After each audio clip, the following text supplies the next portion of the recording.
days leading up to this discussion.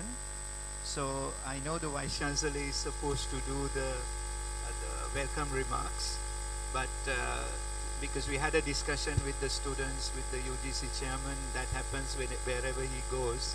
So that's the opportunity for the students to share their grievances. So that took longer than we expected.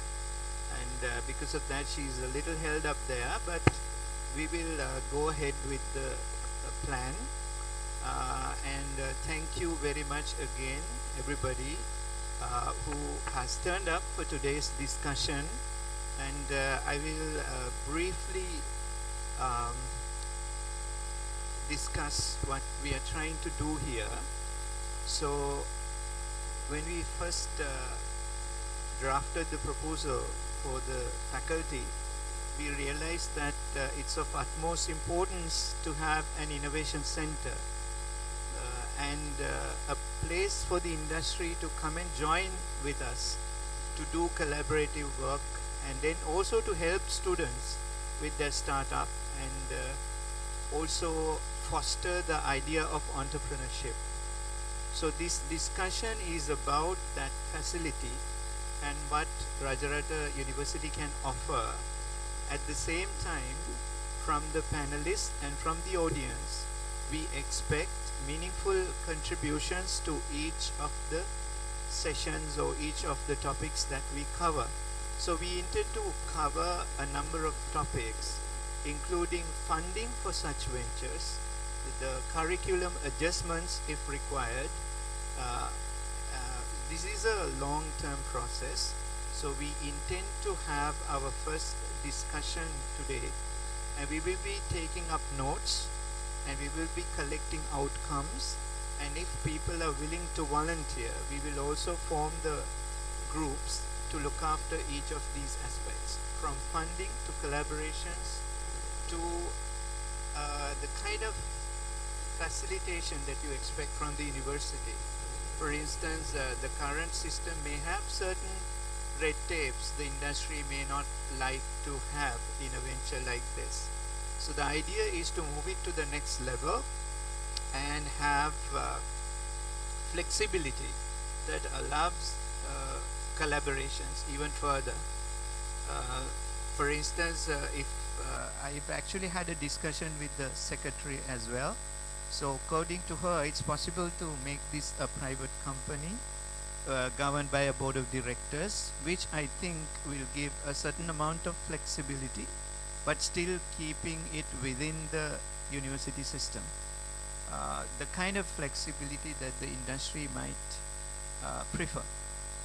So first of all, I would like to give you a very brief introduction to what the university and especially the faculty could offer. And then we can move on to different topics that we have set out today. And hopefully there are different aspects covered, from funding to collaborations, which are both industrial and international, and also certain aspects of the ecosystem that we have here. And hopefully wherever we get a topic that is most convenient to you, we expect you to make comments, make suggestions, and our team will be taking down notes so that we will summarize at the end of each section of the comments, and especially outcomes if we are capable of generating any. But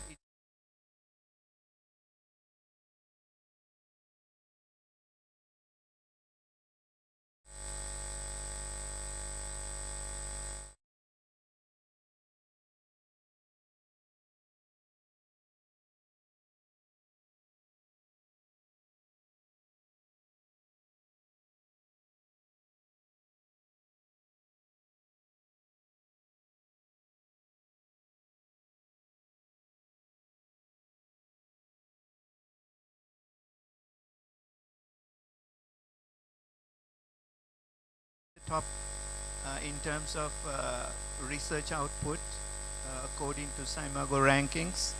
So it started in the year 2021, and now we are constantly up there thanks to our researchers. But we want to take it to the next level into product development. There are already some success stories that I would like to share with you.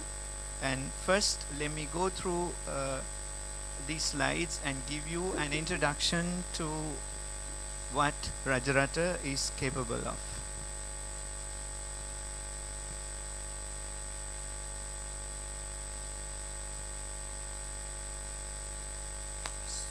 So what you're seeing is our innovation center. I hope you have gone the walkthrough. If not, you're always welcome to join. We are now in the process of procuring the furniture. Once the furniture is set up, it will be functional because we already have the equipment in place. So most of it is in the stage 1, which we call the Sentinel. So this innovation center is called Pulse because we feel the heartbeat of the general public, and that's why we came up with that name. So this will be an introduction to Rajarata University and Pulse together. So there are certain unique features to our university. We are in the process of having a research council which will look after all matters related to research. And then we have the Pulse, which is collaborative lab and the innovation center or innovation complex. And as you might have heard in the morning discussions, Professor Sanjeevani Ginigaddara is the founder member or the founder director of the University Business Linkage Cell. So we already have that in place where we handle most of the collaborative work with the MOUs, and the pathway has been set. So she will elaborate more on that during the discussion. And then we have an international relations unit specifically looking after all international collaborations. And then we have incubators at the faculty levels, and the Faculty of Technology has a maker space. So these are some of the unique features the university and the faculty can offer.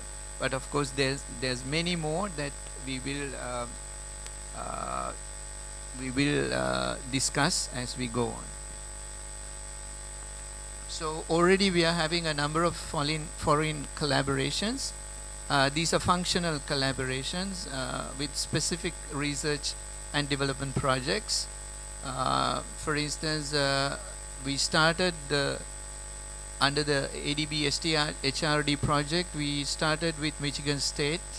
The proposal was submitted in 2019, and it took a very lengthy time, but finally we are good to go, and we have started work looking at climate resilient crops, and we are specifically looking at drought tolerance and also heavy metal uptake, how we can work on the genomics, and how we can use some of Michigan's technologies which they are developing. And when the project started, they didn't have the prototypes for a small leaf blade like rice, but now working with us, they have come up with different prototypes which we will be testing under this, which is capable of giving you inputs about photosynthetic efficiency. And not only that, they have a system where they can actually connect with the data and tell you whether it's a stress or whether it is a disease, so that prediction is there. So we are trying to combine genomics with these kind of mobile devices with the hope that we can go into the field and straight away diagnose. Having the genetic information which would help us to confirm what we are trying to do. And then of course we have another collaboration with the University of Naples. During the discussion, people will contribute to how the experience is and what they're doing. And of course you will also see some posters displayed in the tea room. So during the tea break also you can go through some of these ventures. And we have also started working with Max Planck, and we are continuing the work. And these are some of the partnerships that the university and the faculty are having at the moment. So there have been a large number of achievements when it comes to researchers at Rajarata University. There have been 3 CVCD Excellence Awards, and this time also a number of applicants have gone ahead, and we are waiting for the results. We have a number of competitive research and development grants, ADB, World Bank, WHO, IAEA, etc. And then we have Excellence Awards set up to promote the research culture in the university, and also the inventions, because there's a separate category for inventors. So we have produced a number of world best 2% researchers. Some of them are academic and some of them are our alumni, and one such person is in the round table, Professor Nalin, with us. Even this year he was in the top 2%. We're glad that we have him working with us on our projects. And then we have been top rank in Sri Lanka for research according to the Saimago rankings, and last year we were placed number 1. And now annually we are producing over 150 index papers. This is just to give you a snapshot of what Rajarata is capable of doing. When it comes to technologies, again you have seen some of these in the videos. Both the university and the faculty caters to a wider range of technologies, including scanning, electron microscopy, metabolic bolomic analysis, UPLC, MS, and the one you see on the far right is a next generation sequencer that we have procured recently. We have already started work with this, and Dr. Amali, who's here from SlibTech, we are collaborating with her, so they also have a sequencer. So we are trying to develop a partnership where the two parties can together take up projects, because when it comes to these kind of work, sometimes you need a number of instruments. So these are some of the facilities available at the faculty and the university. So we have micromanipulators, we have bioreactors, and we have polytunnels, controlled greenhouses. The globe that you have seen, it's called the ecosphere. It is a place where you can do research with controlled rooms, light, temperature, CO2, all these can be controlled. So these are some of the projects we already have with the industries. Hopefully the groups will talk about these aspects later on. So we have a project on renewable energy based on a microgrid project, which is quite essential in Mihintale. If you're working in Mihintale, you know what I mean. We have power surges, we have power failures, so it's part of our life. But anyway, stress creates innovation. So this is wonderful. This is a wonderful example for that. Then this one we are having with mega plantations, the Department of Bioprocess Technology. They are trying to produce value-added products from Saliconia, and this is right now at the end phase of the project. It's been one of our success stories where they have gone into different products like biosalt, and even because it's considered very healthy, they're moving into value addition, and the work on propagation, the research work on propagation has been quite successful. So these are some of the things we already have with the Department of Food Technology. Here again, I think when we find time to collaborate and network, they will explain more.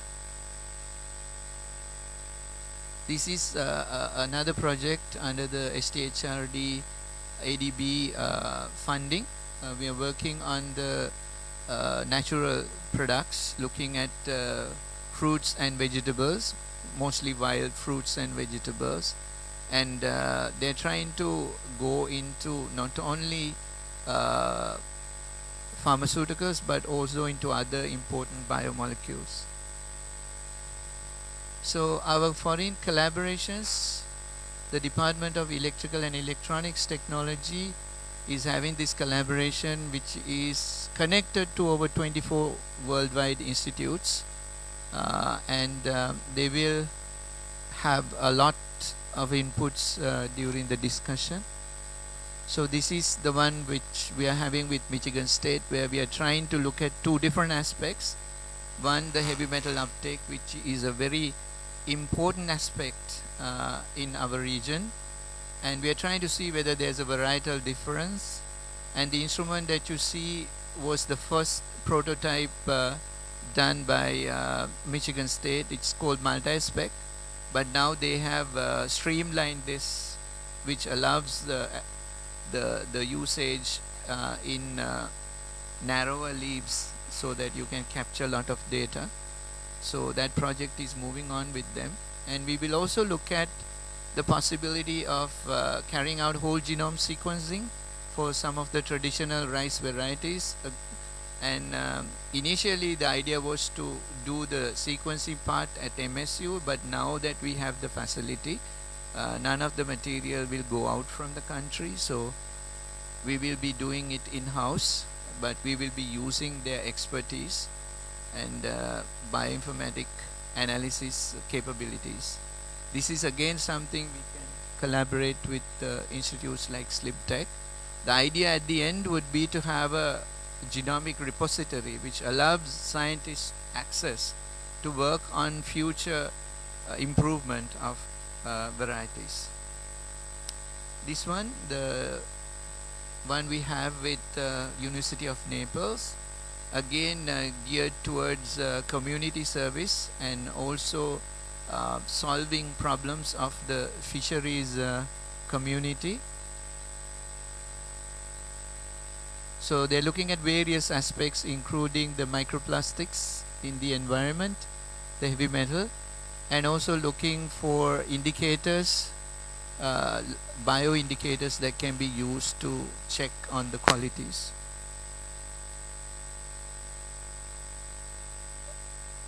So number of community-based projects. We are looking at leishmaniasis, and this is a WHO funded project, working with the communities and trying to make a better day for them. So this one was an example for crowdfunding, since we will be talking about funding opportunities. So this was one of the projects that got through because of crowdfunding, which allowed us to go into the leishmaniasis project. And this one, OWSD Earlier Career Fellowship. So we are getting down foreign collaborators through this program as well. Some of our staff have also won this grant. And this is the IAEA funded fruit fly control project, where we are trying to control fruit flies with the use of different technologies. It's not just one technology. Irradiation is not the only technology. We are looking at micro manipulation with Wolbachia, so different aspects are looked at. And there are a number of success stories with the university. I've taken this directly from the UBL. So this is not the entire list. We have few more. But above all, we consider our best resource, the best resource is the human resources we have, both academic and students. So I'm just wrapping up. What makes RUSL uniquely qualified to collaborate with all stakeholders? We have a multidisciplinary research community, or we have multidisciplinary research teams where people from all the faculties are contributing. Um, so we have been lucky to have a university where scientists are not in silos, but they are working together. So this gives us a wider capability of looking at grants from different aspects. Then we already have an established entrepreneurial culture thanks to the current Vice Chancellor through the UBL. So the pathway is streamlined. We know how to work with the MOUs, how to have different models with the industries, and get it functional very quickly, because everything is set, and we just need to sit down and look at the specifics. There are a number of such MOUs that we have already signed with the industries and the institutes, and there's a number of such in the pipeline as well. So during the discussion we will have some more inputs. And then we have institutional support. As I said, this is a university quite open for collaborations. It's one of our success stories, and one reason why we are coming up nicely in the product development sector. And we have high-end technologies. All the faculties have different high-end technologies which can be used. So not only Faculty of Technology, but Faculty of Applied Sciences, Faculty of Agriculture, and Faculty of Medicine and Allied Sciences. All these faculties have state-of-the-art facilities that can be used in collaborations. And the CoLab will house some of the main technologies so that you get everything under one roof. So one of the major drawbacks of doing molecular biology research in the North Central province was lack of liquid nitrogen. So just a very small example I'm giving. So the CoLab will house a liquid nitrogen generating facility. It's just one example. There will be many more which the people from different fields could use.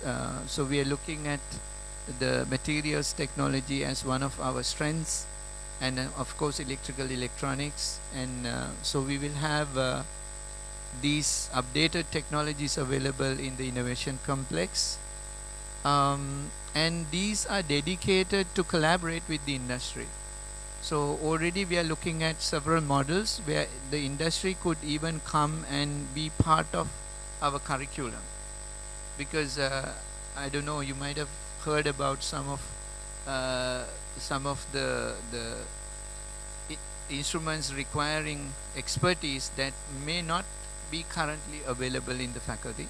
So our model for that is to work with the industry and bring down people who have worked with them, and at the same time get people trained, not only the students but the staff. Currently this issue is with us for some instruments only.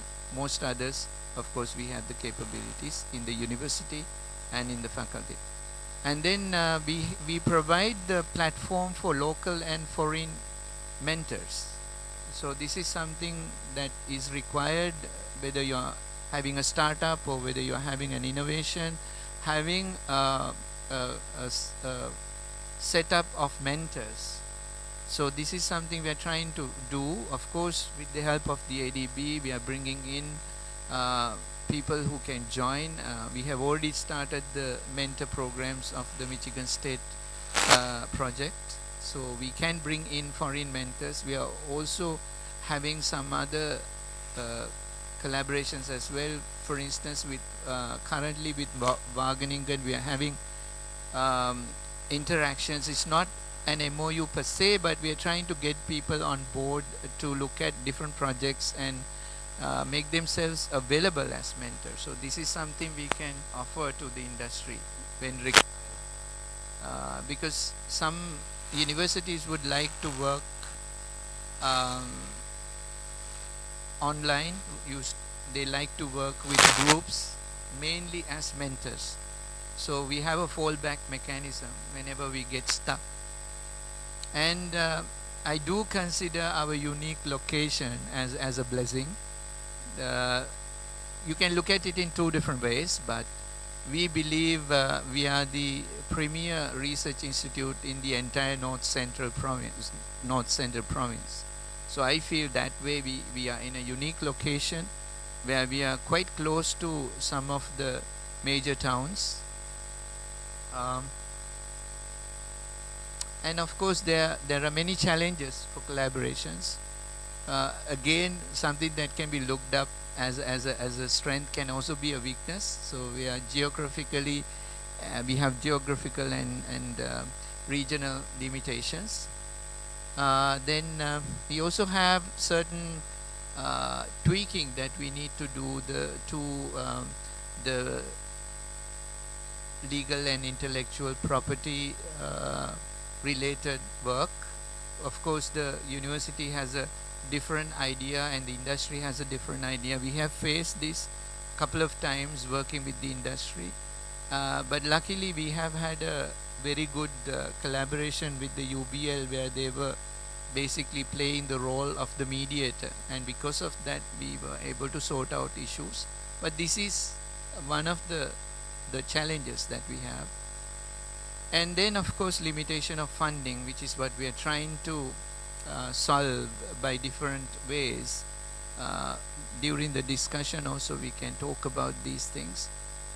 We are trying to attract foreign funding, we are trying to attract investors, and we are trying to use some of the facilities that we have to generate revenues. For instance, the state-of-the-art auditorium that you have seen, there's a vision to use this in a very sustainable way. So these are some of the things that we will be doing to fund our research and product development. Of course, there can be communication and cultural differences. This is because for a long period of time, the industry and the university haven't had a very stable discussion. So there can be differences between the two parties. So that's why we like to hear from the industries of what they think of the kind of system that we have at the university. So these are some of the challenges we have identified. Of course, working in such an environment can be sometimes stressful when you're driven by goals and deadlines. Like if I take a very simple example, none of us slept the last 3 days getting ready for the event, and Richard was very much involved.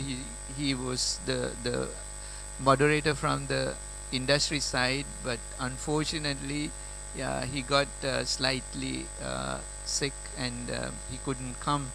So just giving you one example where the stress can be a factor in such an environment. So we have Carnegie here, who is going to have some inputs, because we are working with him, trying to bring the stress down and also to have meaningful programs where the culture is nurtured, that would be befitting of a innovation center like this. So that's just about it, and I will now hand over to our Vice Chancellor for her welcome remarks. Thank you, Madam, for coming.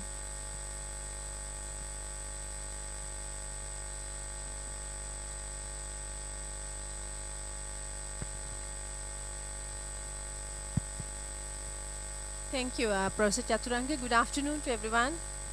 So it's really nice to have you here at the sacred city, Mihintale, at least for a day, just to stay here and then have the blessings while we're just trying to collaborate with the Rajarata University.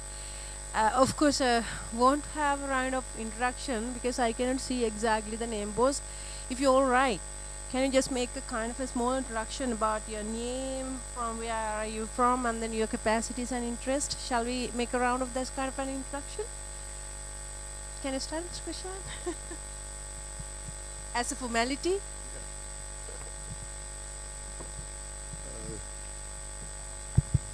Good afternoon. So I represent a company called IKEA Agro.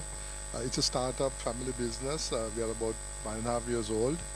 And I think what we aim to do is it's a fully integrated organic farming operation. So that gives a lot of challenges, because I think the biggest challenge that organic farmers have is on the pesticide management. Fertilizer is not too much of an issue, but it's a pesticide management. So I think that's one area that is a huge concern, and we want a lot of work done on that. Then the other one is so since we are a startup, we can really leapfrog into developments and stuff like that. We don't have to take the normal cycle that most other companies take. So we have like a zero waste concept that we work on spices. So we are looking at how we create our own biopesticides and stuff like that as well. So zero waste and technology driven. So I've been actually collaborating with Professor Chaturanga and his team for the last 6 months. I must say it's been very, very positive. A lot of things still can be improved, but we are going in the right direction. And we are looking at now, at the moment, we are looking at basic kind of value additions on products and stuff like that. But I think the future lies in things like cosmetics, nutraceuticals. That's where we want to really get to. So I think we feel that we can do a lot of work with Rajarata, and we want to collaborate as much as possible to outsource our product development entirely into Rajarata, so that we don't need to invest in people to do our own research and stuff like that. So that's why I'm here, and that's my expectation is that we get how do we create a continuum on product development. So that would be my expectation. Thanks.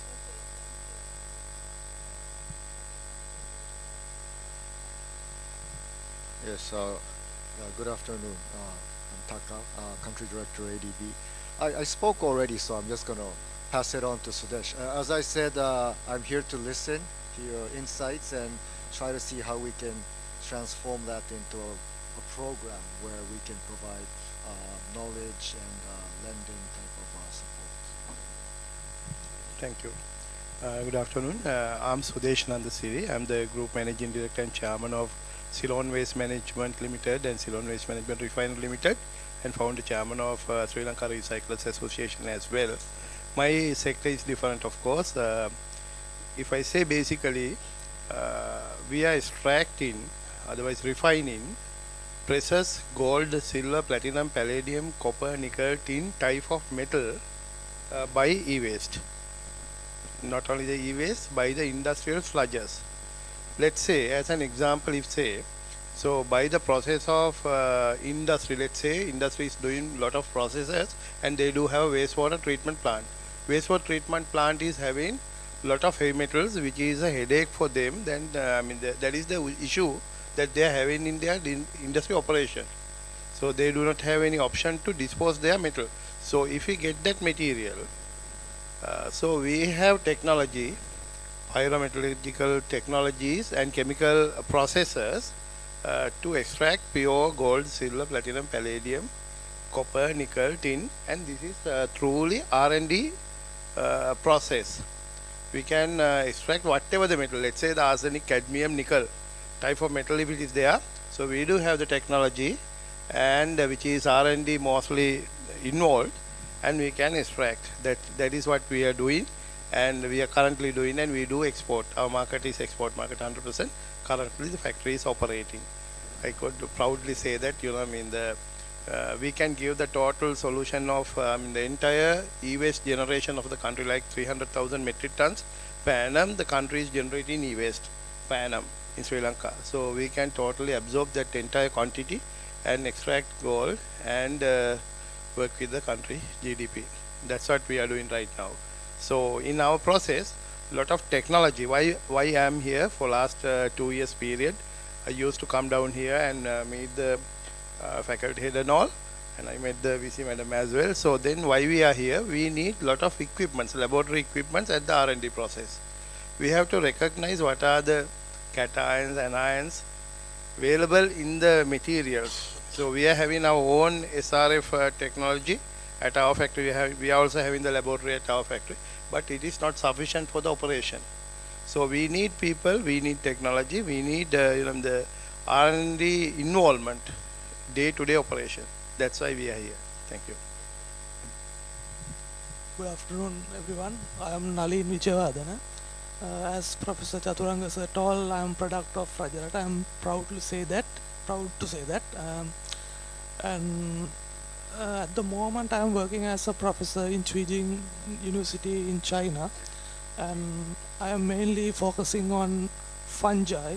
Simply say, it's a field of microbiology, and mainly I am focusing on the fundamentals of fungi. That's mean like taxonomy, but at the moment we are trying to focus on how to use these fungi in different applications. So that's why I'm mainly collaborating with Prof. Chaturanga and the Faculty of Technology. So I should say that I have been working with him for maybe 2 years.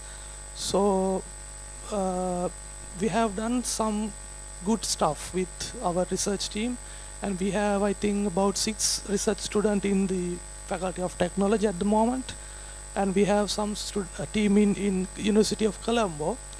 So what we are doing at the moment, we are trying to explore what we haven't done so far in Sri Lanka regarding the fungi, and then how we are going to use them in the different disciplines. So maybe we can use them in the different approach like bioremediation, and maybe for an example, if we want to use them in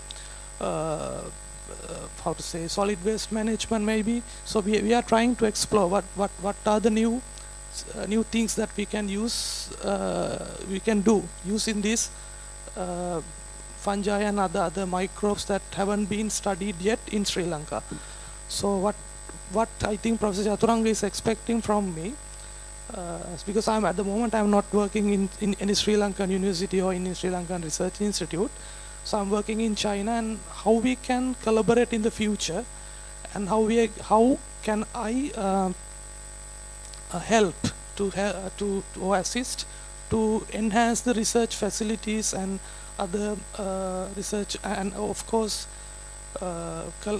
communicate with other research experts in worldwide, not only in Sri Lanka. So that will be actually it's a huge challenge at the moment. If we talk about the experts to the research assistants or maybe the students level, it's a huge challenge at the moment. Of course, funding, it's again a big challenge. And then as fundamental researchers, then how can we collaborate with the industry? That will be another challenge. So we are going to discuss in the future maybe, and here we can discuss about these aspects as well. Thank you. I'm Chintaka Vidana Patirana from Cinema Research Station, Thiagoda. Actually, this name board that represents our DG, that's not my name, Mr. Janakalindara. And me, myself, and my colleague Ms. Sachini Vijayveera, we represent the Department of Cinema and Development. When I listen to Professor Bhamnavaraji, the topics he presented are very much related to cinema. For example, the pest management, value addition, new product development. Then he talked about heavy metal in soil. Those things are very much related to cinnamon as an industry, but we have some technological barriers. We don't have sometimes equipment or knowledge to analyze things. We don't have equipment, those things, so that we can overcome these barriers through collaborative research. And when I reached here, I discussed some facts with Professor Nalin also. So I understand that through some collaborative hand-in-hand approaches only we can overcome these things. So I expect to discuss with you all, and we can come to, let's say, to an agreement with the university to proceed with the research. Thank you very much. Good afternoon. My name is Prajit Balasubramaniam. I'd just like to ask a question from all of you. I know I've been hearing a lot of things about funding, but there is, I don't know if you all know, how many people know that there is a funding life cycle for startups, right? So in that funding life cycle, you have different stages of funding, right? So I'll explain to you all where we come in those stages. So there is, of course, incubation is one stage, which generally happens with, I suppose, donations, or family, friends, and fools come and put money in there, and that's how incubation part happens. Then you have the angel investment part, which is something I'm representing today. So I'm the chairperson of the Lanka Angel Network, which was created in 2012, and we have over 100 angel investors in the network. What we do in that network is we actually mentor and fund startups that are venture fundable. So there's a difference between a startup that becomes an SME and a startup that becomes venture fundable, because for venture investors like us, we want to see an ROI that happens within the fund life, right? So that's very important for us. So the fund life could be anywhere between 5 and 15 years. So we define that at the beginning, and when we go into fund, we do that. Then at the next stage comes the venture capital companies. My personal company is a venture capital company. Today we have two funds, one out of Singapore. We have regional investors in that, and the other one in Sri Lanka, which is the Digital Innovation Fund with Dialogue and Rajarata. So collectively, both those funds have about $50 million under our portfolio, and they are all of them are focused on Sri Lankan entrepreneurs. So we mainly do digital strategy. When I say digital strategy, tech enablement. So tech enablement for different industries. So agri-tech, fintech, health tech, edu-tech.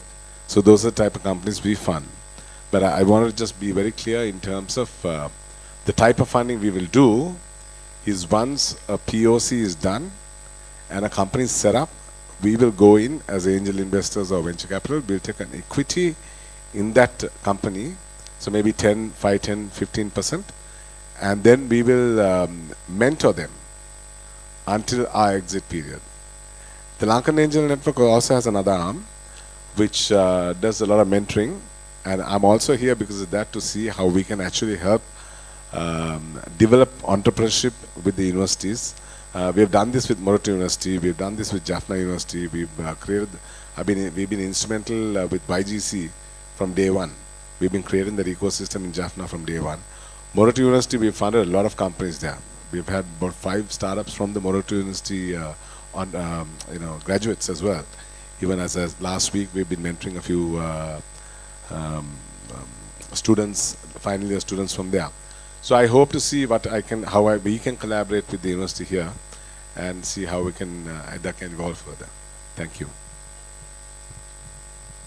Good afternoon. I'm Amali Ranasinghe, the Chief Operating Officer of the Sri Lanka Institute of Biotechnology. So SlipTech is entirely a biotech innovation ecosystem set up in Pitipana, Homagama. So the difference what I see with Rajarata and SlipTech is, when we take the technology, like we call them TRL levels. So we have 10, like the universities usually do up to from 1 to 3 the research, then 3 onwards up to 6 we do the incubation, and from there onwards you do the manufacturing with the investors. So when you take SlipTech, we have all the TRL levels at one physical location. This was meant because, like, most of the investors would require services of high-end diagnostic services, etc., etc. So to support these manufacturers with the service end, it's being set up in one physical location. Same as this, and one commonality I see, you all have been funded entirely by ADB, and the ADB has supported us also in the equipment part. So having said that, like, what we try to do is mostly to support import replacements or export enhancements. So you're on the same pace, and innovation is one area. when we say import to replacement, it's like entire portfolio of biotechnology from red to white to green to ocean resources. So it's a multidisciplinary organization, whereas like under one roof we will try to give solutions to all these needs, and now the world is running towards collaboration, and interdisciplinary research is having a greater potential. So that was one focus when SlipTech was set up. Also, like we have the research, and like we want to see the commercialization happening in a better manner with investors coming on board. Mostly our research is funded either by the investors or also bringing foreign funding as grants, or it could be an investor as well. So in that way we have really tried to minimize the burden given on R&D to the government and try to bring more investment from the investors, which is very focused on ROIs. So as Dr. Bhavnavarachi mentioned, like the genomics facility will have a closer collaboration with Rajarata, and also in the future like we will have more collaborations in the other areas as well. Thank you. Hello. Good afternoon. I am Rajarata Singh, Regional Business Head of Hat National Bank, representing Rajiv Disanayaka. He's not available today. Basically, Professor Chaturanga was explaining university is mainly focusing on entrepreneurship. So we are looking at how we can collaborate and fulfill the ecosystem which have been developing in funding aspect. So that's the main focus and main reason for us being here. Right. Good evening. I'm Dr. Manoj Fernando. Presently, I'm the Dean of the Faculty of Applied Sciences, and also I'm the coordinator for the Gender Equity and Equality Cell of the university. And also I'm a representative from the university to the expert committee, the committee which addresses the gender matters by the University Grants Commission. So the main purpose why I'm here, because it is a requirement from ADB, any funding project that ADB funds, that you have to look after the gender equity and equality issues. Now in university, we are responsible for giving the equal opportunities to all genders, and we have this center looking after the issues of all genders and making sure the curriculums are aligned according to gender lens, and also correcting if there are deficits, because both gender equity and equality is a main issue in our society. But in the higher education sector, we take several measures to minimize the issues related to gender equity and equality. So we are responsible to the UGC Committee on Gender Equity and Equality. There are some guidelines set up by the UGC as well as this fund, the ADB. So according to that, the curriculums, the technology faculty, all curriculums will be assessed according to this gender lens, and the issue, if there are deficits, it's rectified. So the responsibility is that looking after everything is done according to the issues of gender equity and equality. Thank you. Thank you. Good afternoon. I'm Rajiva Bandaranayaka, Chief Executive of the Colombo Stock Exchange. I'm here with my colleagues Niroshan Vijayasundara and Taraka Amarasena. Incidentally, Taraka is also heading our educational academy and is based in Anuradhapura as well. We have a very unique partnership we have established with the University of Rajarata, where we have teamed up with the university to offer 2 diploma courses. I think one of the first of its kind between a private sector organization and a state university. One in agripreneurship and the other one in business economics. So we have been collaborating mostly on the academic side of things. Our interest was when we joined up was to encourage financial literacy. We have a bit of ulterior motive there because we feel that the lack of financial literacy is preventing people from investing in the stock market. So what we are trying to do is to promote financial literacy, because that acts as a barrier to people coming into capital markets. The lack of knowledge and understanding is probably one of the key reasons why we have such a low base of local investors. So our interest in that, so we right now collaborated on the academic side, but I must commend and congratulate the university for their foresight in having a initiative of this nature. It has really opened our eyes as well into a lot of other collaboration that we can potentially engage in. And one area we can think potential is research and development. Our regulator is now intending to broad base the capital market from equity, debt into many other products, and they are very serious about commodities and also financial derivatives. Now, what we lack is at our end probably is the academic research that we need to engage in for new products. And some of these products are agri-based. It can range from gold to spices to carbon trading. SEC is actively looking at promoting carbon trading as well. So I'm sure all those products, if we want to bring it to fruition, on one hand, the viability of it, so it should be cost effective, it will require technology, and if we can have some collaborative effort from a university, particularly from a technology faculty, in terms of identifying technology, identifying processors, etc., where we can potentially look at some of these new products. So that's an area of R&D which we feel can potentially give us a lot of work, because that will require some extensive work involved. I think it will be interesting for the university as well. So we look forward to strengthening this relationship and taking it beyond just academic collaboration. Thank you. Hi, I'm Niroshan Vijayasundara, Senior Vice President Marketing from the Colombo Stock Exchange. I think my CEO Rajiv Bandaranayaka covered everything, all the aspects that as an organization what we are looking for. Thanks. Hi, I'm Chaturanga Bamunarachige, the Dean Faculty of Technology. Since I spoke on length about what we intend to do, I will pass it on to Mr. Kanagaratnam.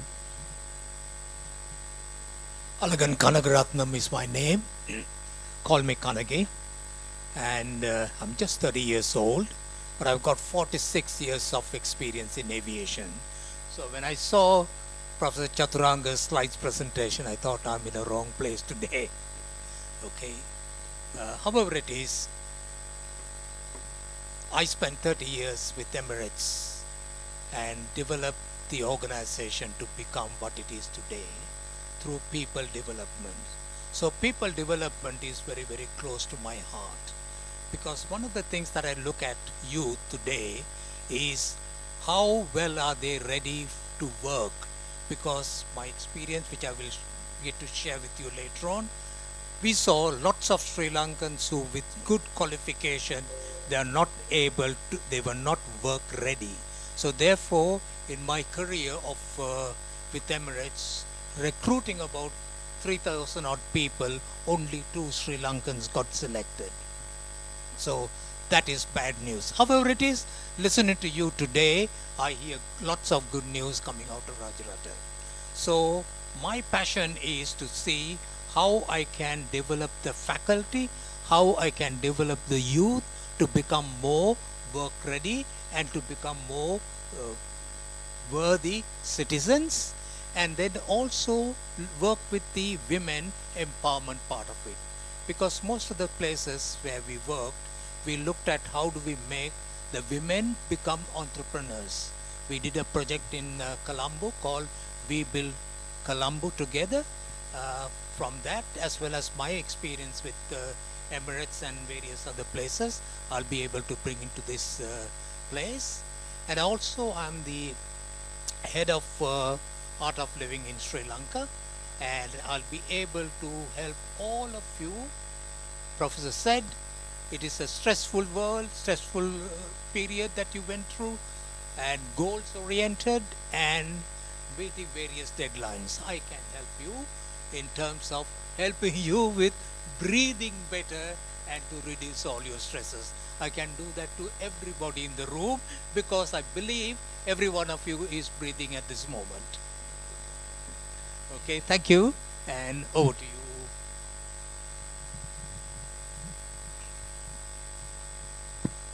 Good afternoon. My name is Naveen Dharmagunawardana. I am the head of the Department of Materials Technology in the Faculty of Technology. With this ADB funding, and previously we got UGC funding, we will be getting we now have 7 facilities. Namely, we have 2 workshops, sheet metal workshop and the machining workshop, which is CNC capable, and then we have the ceramic pilot plant, which can run which is supposed to run like pilot level productions of ceramics related industries. And then we will be getting an advanced material laboratory, which will include advanced equipment like XRD. And our key 3 main laboratories will be the ceramics and composite laboratory, polymer and general chemistry laboratory, and the metallurgy and material testing laboratory, which will house the UTM and other material strength and other physical property testing facilities. So I mean, the running this whole show will require a lot of expertise that are actually beyond our capabilities. So we are expecting support from you all to how to organize and run, and of course how to provide to you the facilities we have. Thank you. Good evening everyone. My name is Iswarudana. I am third year undergraduate from Rajarata University ICT department. First of all, I would like to thank our Dean sir for giving me this valuable opportunity to participate this insightful event. So I represent a company called Generation Alpha. I work there as a part-time internship as a project manager. So our company is doing, what we do is we are help young people to identify their passions, skills, and connect with them with industry professionals. So there we are conducting few sessions online for basically for improving soft skills.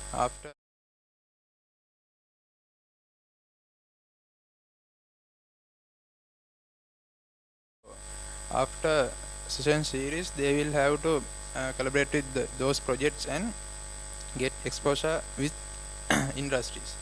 So I actually haven't had this idea of this event. There will be lots of crowd, so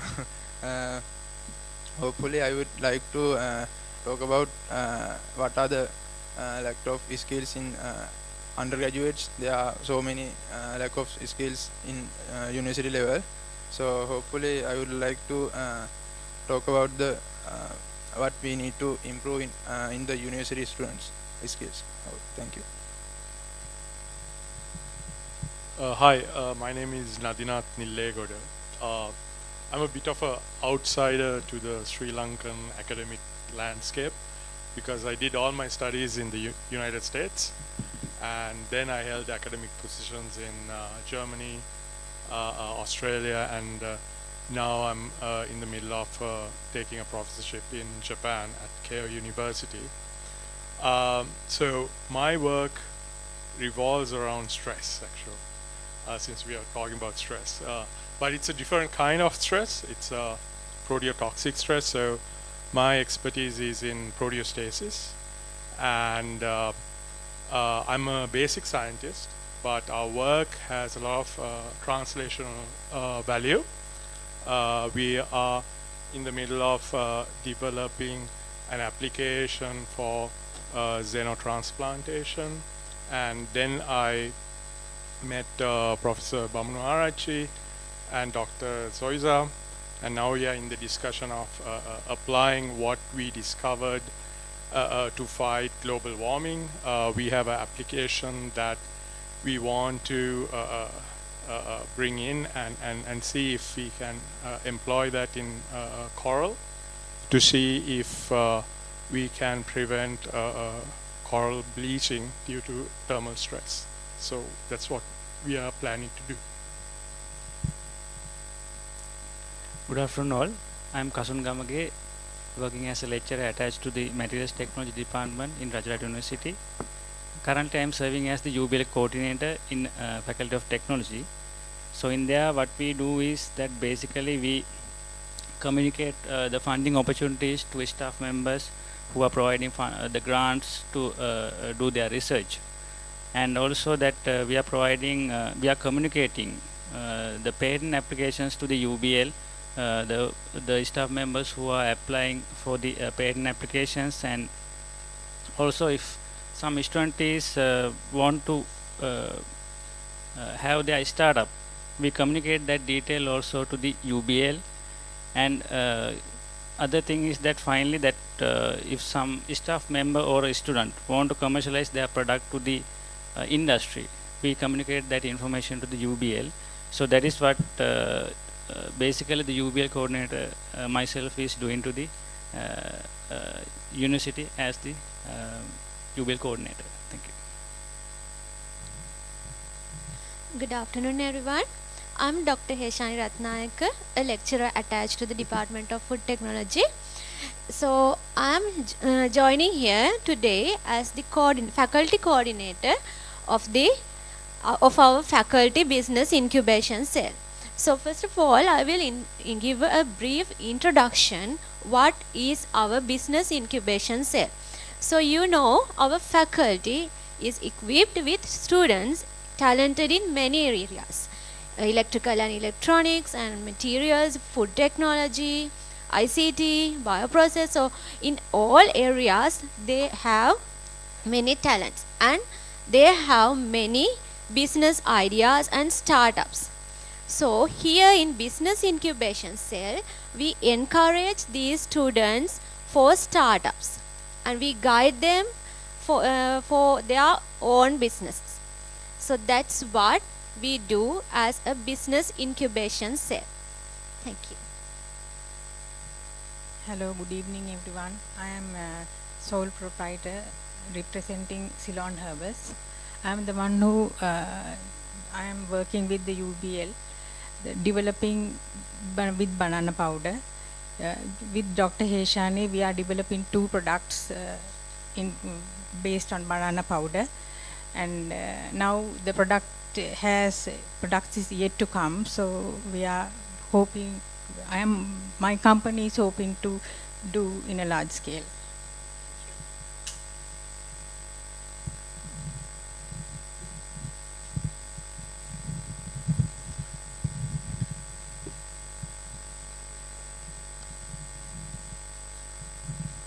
Hello, my name is Hemantha. I am representing industry.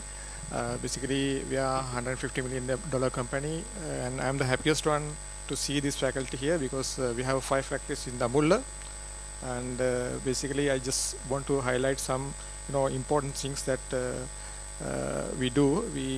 We process organic and fair trade products, and we 100% we do exports.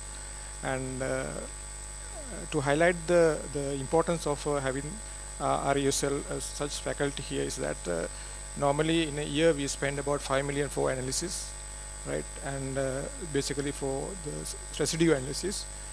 As an example, I can show that say for chlorate and perchlorate, there aren't any accredited laboratories in Sri Lanka, so we have to use outside laboratories. So as a result, we had to move our company to England and Wales, and then we had to have 2 locations there in order to have the analysis, because if you do the analysis here, then they don't recognize the analysis as valid analysis. So that's why we had to spend a lot of money outside Sri Lanka. So I think the faculty has taken a good start, and I think we with the collaboration of the faculty, I think we can have some analysis here, so that the spending that we are doing for our spices and then for IQF products, because we are in a factory in Damulla where we process the items which is grown in Rajarata area with liquid nitrogen. We freeze it as IQF and then we export it in frozen form. So I think to get some R&D help also, this unit will be very valuable. Why I'm highlighting this, because when we produce the IQF lemongrass, we had to have a lemongrass powder, which is very famous in UK and US market. So we came up with a new idea of milling the lemongrass after freezing. So in IQF you cannot have the temperature above -18. You have to maintain it below -18. So to mill it without moving the temperature below, so above -18, there was a challenge, and we didn't have any place to, just to analyze it. So that we had to take that to UK, our company. So we spent a lot of money there. So I think with these facilities and the development, I think those funding we can bring it here if things will go very nicely. So I'm planning, we are planning to work with RUSL in our new future innovations, as we are having about 11 patents for herbal products, spices and tea. So I think it's a great opportunity, and I would like to thank the VC and all the other staff members to have such facility in Mihintale. Thank you very much. Good afternoon, everyone. I'm Randika Hapagoda. I'm the CTO of OBM Digital Factory, Netherlands. So I'm representing here as information technology specialist in Sri Lanka.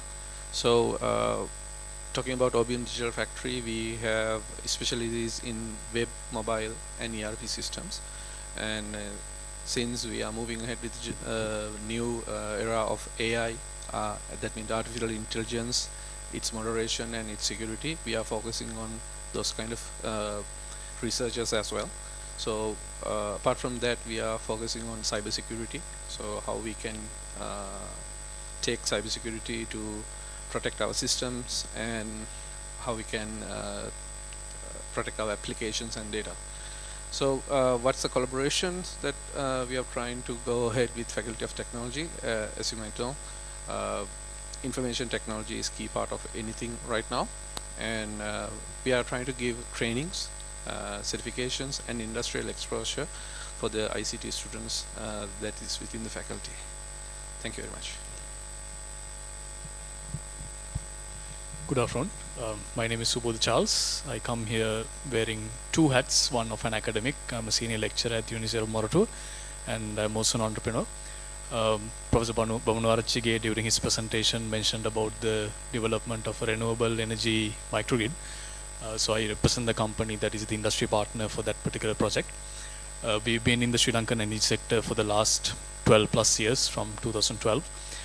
During that time, we have looked at what else can we do to make energy more efficient. Then we went into a whole bunch of technology innovations, mainly focusing on the edge of the grid, what we call the distribution network. So we have a proprietary mini grid management system, demand management, and we are currently working on an energy trading platform as well. So the collaboration that we have with Rajarata University, we didn't really want to only implement a microgrid, but the microgrid implementation will include a research and development component where students can experiment with the data gathered, look at the energy generation as well as consumption patterns, develop machine learning models on top of it so that you can predict the future energy demand and the consumption. And all of these will lead to a much more efficient energy utilization.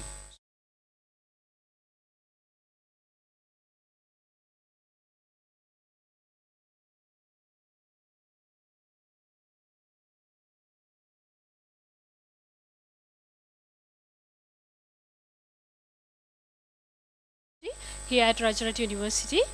So I'm here representing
to look at the research people and their prototypes projects make into the industry. Like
up in this cell as well as in the university related to all these aspects.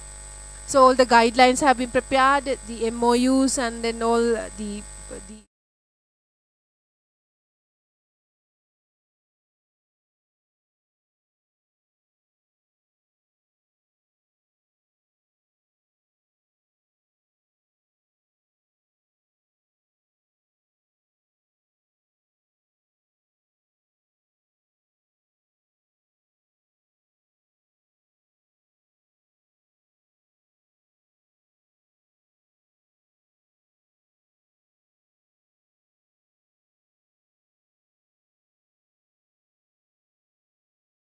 well, and we have 2 databases just to check those the inventive ideas or innovative ideas, and then those databases are also with us. And then once these products, like once they start with kind of a research level and it becomes the technology readiness level 4, of course you know that it could be commercialized. We can start the commercialization process. So that process and how we work out with the process and everything is finalized. So we have all the setups because we have worked with some of the industries in Anuradhapura as well as the elsewhere, and then we have commercialized our products, and the products are right now at the market. So therefore the profits are now generating, and then all these royalties and everything is done. So therefore the setup is now with us, and don't think twice just to come and work with us. And of course we are open, more than open, because so this is the way the university industry collaboration strengthening is the thing that we really find out for the whole world survival. Because otherwise the traditional university just bring up the knowledge and then putting up graduates with so-called knowledge, theories and all the things. Now I don't know whether it's nice to say like bit out of. We need to produce the graduates with the theoretical knowledge and capabilities that they can apply them as per the world of work needs. The industry expectations are needed to be addressed. So then our curriculums have been set up in such a way, not only the Faculty of Technology but in our other faculties as well. The curriculums are set up in that way, addressing what industry of course needs out of our graduates. So that is doing and that is done in some of the faculties. Therefore our graduates are now ready to just take up the challenges in the world of work, so in your industries, and then still they are developing, but there are some extraordinary graduates who can just take up those challenges on the spot. So then now this co-laboratory facility as well as university business linkage cell facility is set up at the Faculty of Technology premises, quite closer to the main road, and then the industries are invited to come and work with us. So Faculty of Technology students are ready for that, and if you really want to collaborate with other faculty students, while we are really respecting the multidisciplinary kind of research approach, Yes, of course, other students as well as staff members from other disciplines are also ready to take up the research and development activities with you. So then while the things are coming up one by one, I'll answer if you really want me to answer. And for the time being, so I'll hand over the microphone to the Professor Chaturanga, so he might lead the rest of the things of this discussion. Thank you.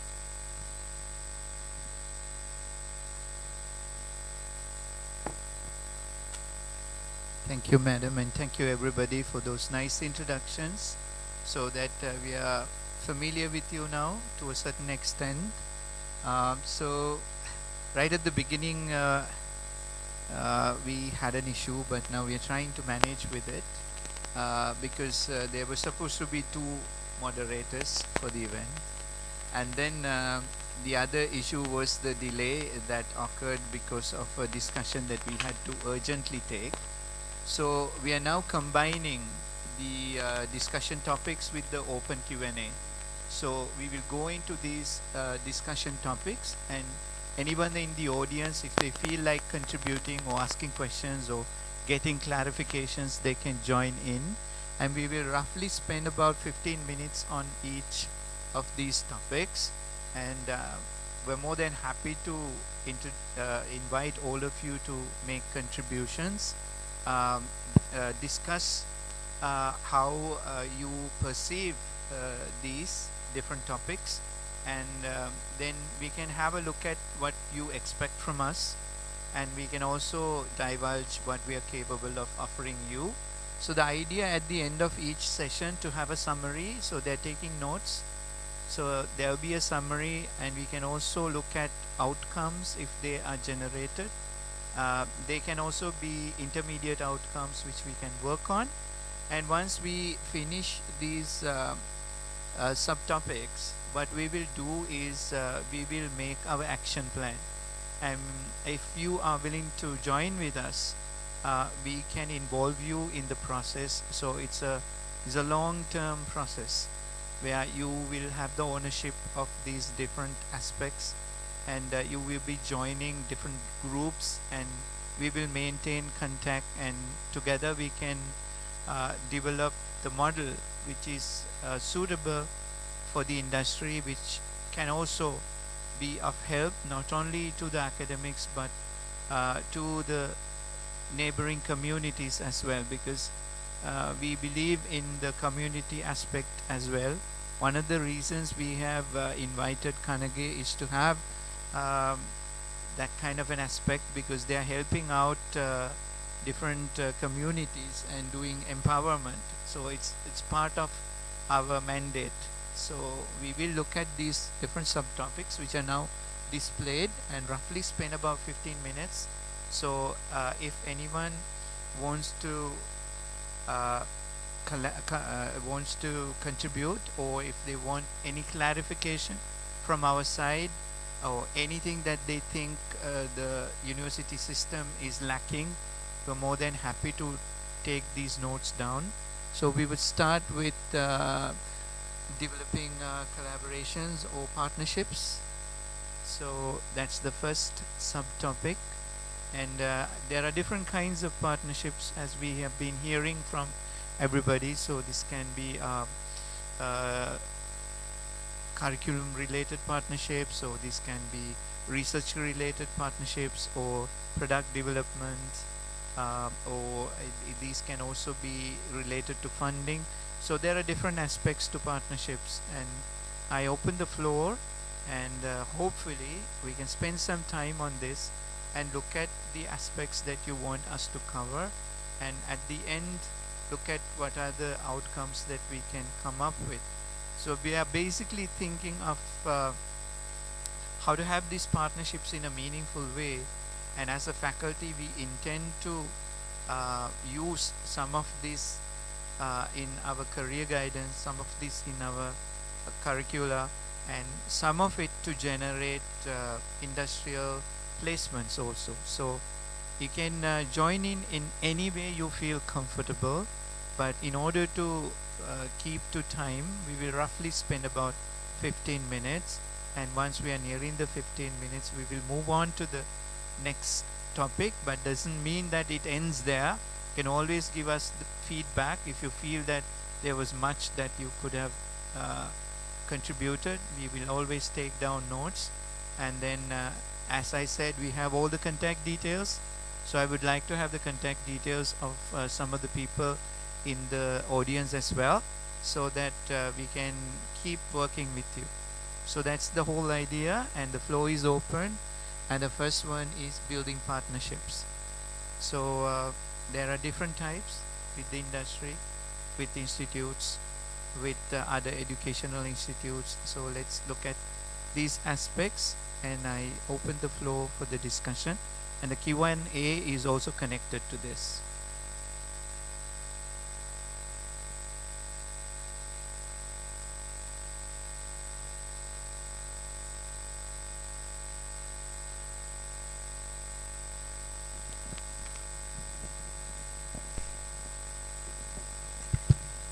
In terms of R&D or food product development in PD, the precision is very important. So what my question is now, if we provide some of the innovative product development with this unit, if we are going to do that, and the analytical instruments and these are being accredited. That's what my question.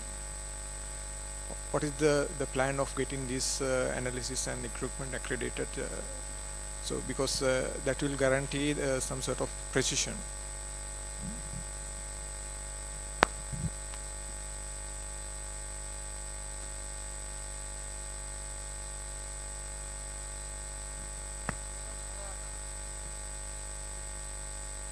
In Sri Lanka, the Sri Lanka Accreditation Board is the responsible agency for accrediting laboratories.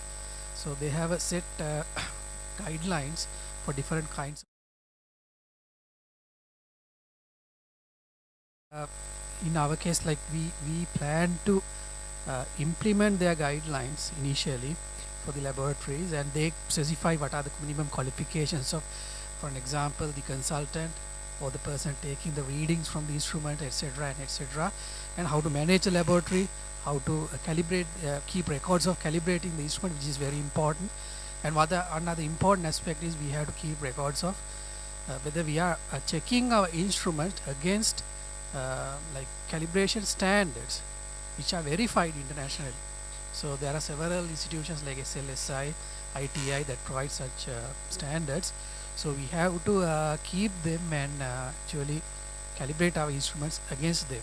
So we are trying to slowly move into that level of practice.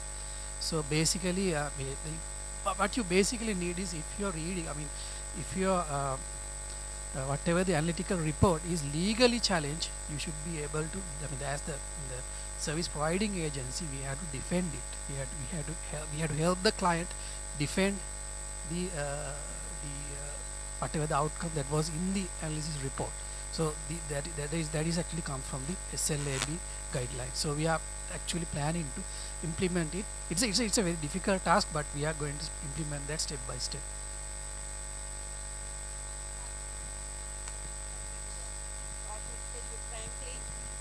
Because not only the Faculty of Technology, but other faculties are also having these labs. But so this accreditation is a must, because right now we are generating reports and then some testing reports for the Ministry of Agriculture. From the Faculty of Agriculture, we have a testing laboratory, and then we are producing reports, but the lab is not accredited. But so we are now getting ready for the accreditation process, because we need to maintain the records and processes in order.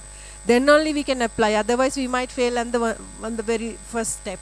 So we should not do that. Therefore, we are getting ready. So some of the selected labs to be accredited.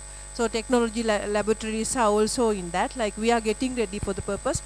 I think so very soon we might be able to get the things down, and so don't worry about that much. But so we are in the process.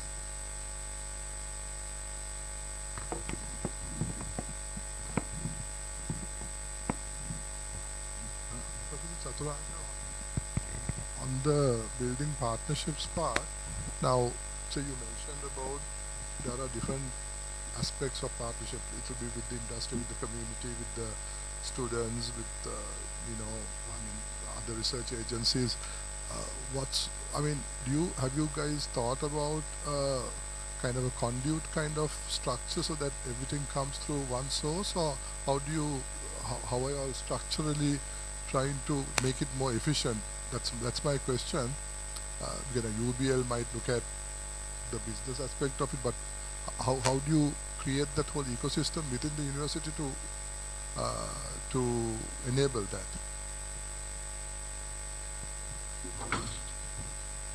So, in order to answer that question, we need to dig into the kind of experience we already have. So, of course, UBL is connected, which makes things very easy for us. But at the same time, when the faculty was first established, the idea was to have a portal for people to come up with their problems, and that includes industry and all other kind of partners, which is something we took from one of the UK universities. As you said, how to have these and then support them. So one thing that we can do is that the Innovation Center will look at the possibility of connecting. So there'll be a central person. There's a director and there's a coordinator and there's a liaison, which I think we are getting funds from one of the ADB aspects. So we're trying to have a liaison taking a look at all these different partnerships that can come our way. So the way to support is quite unique based on the requirement. So we're still learning, and sometimes we run into some issues as well, as I have mentioned, because when you sit down and work with people, sometimes certain things are not clearly laid down. And in terms of different aspects, let's say resources. So we are trying to go into the level which is acceptable to the industry. So that question was a very good one about accreditation, accredited labs. And then the other level is what is the kind of infrastructure that they expect, and what's the support from the communities, and how open are we for discussions, and how open are we for the concerns of the industry. So these things we are learning the ropes, and I think this is a learning process. So this is why we are having these kind of meetings, to see what we can learn from the industry, get their ideas, how to make ourselves more visible. So we are some time back we were thinking of having a platform for people to connect, and there are different ways you can do this, but as a university you need to have all kind of connectivity working for you. So it's a hard question to answer, but in terms of support, we are thinking of uplifting our resources, and through workshops and through seminars, we are thinking of networking, and also looking at the possibility of giving the entrepreneurial culture so that people speak the same language when they come to the table and have a very good understanding. What now we have is this eagerness to work with people. So we are very young in this aspect. So we are open, and we are having people who would listen, and at the same time we've been blessed with certain aspects like the availability of the UBL to have the bridging, and then we will also look at the possibility of involving different facilities which will cater to R&D. And then I think where we need to learn and grow is, as Amali pointed out, the latter stages of product development. Of course, we have had few examples, but this is where we have room for growth. Yeah, just to simply say you now, a structural kind of an arrangement is available for us for the industries to come and work.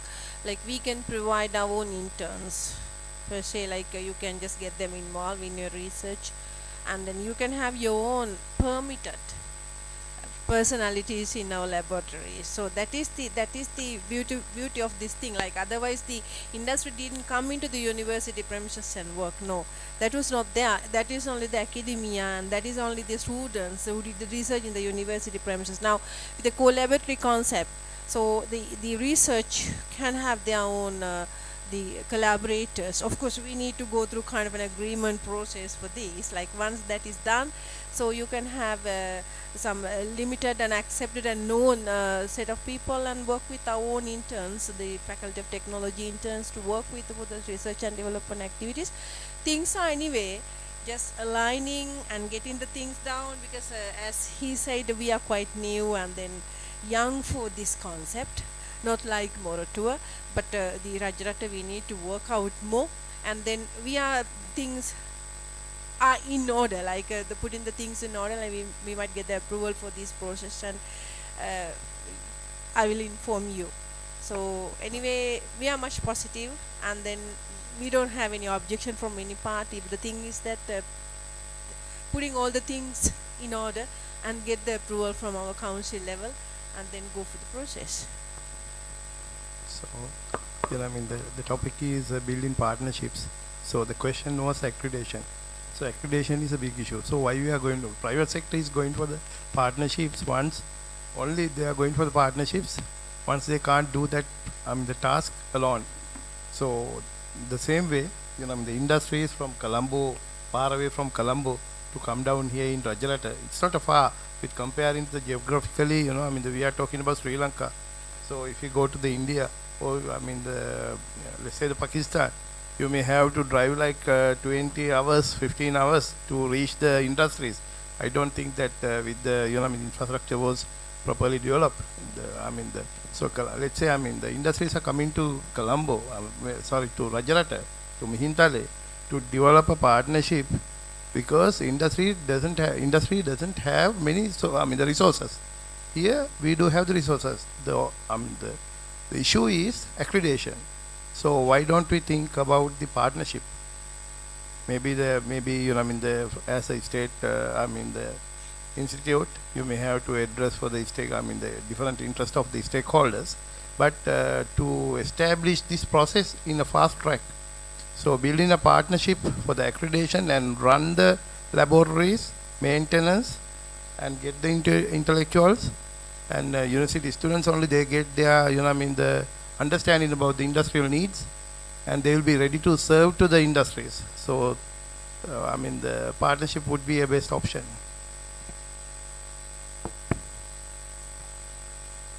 Whenever you speak something very, very serious, I will ask one or two silly questions and silly remarks.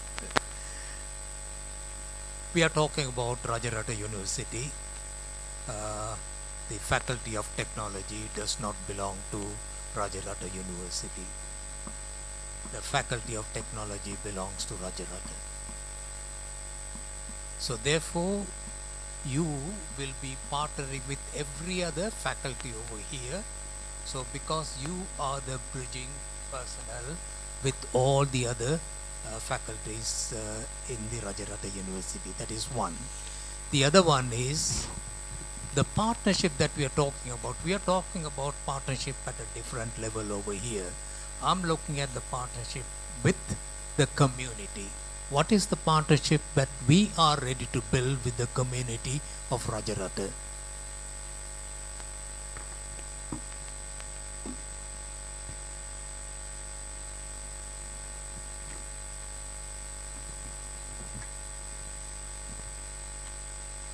Yeah, it's once again a very complex one to answer, but because there are many different layers. For instance, what we have in terms of experience is coming from Faculty of Applied Sciences, where they have moved into the community, and it's part of their curriculum, looking after their health issues and many other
mainly focuses on empowering communities.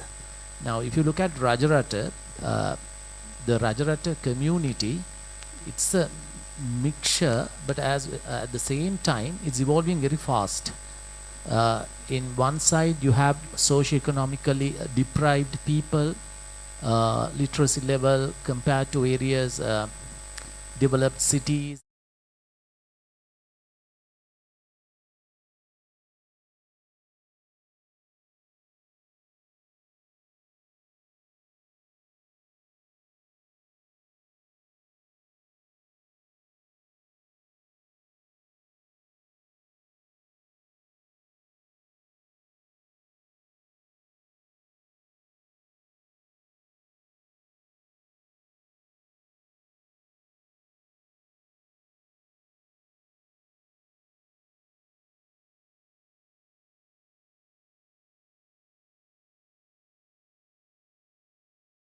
Giving something to the community or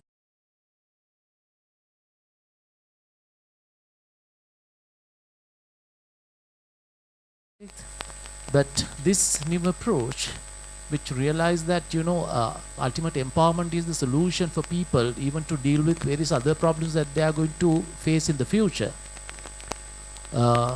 Actively engage people not only in projects but also in research as well.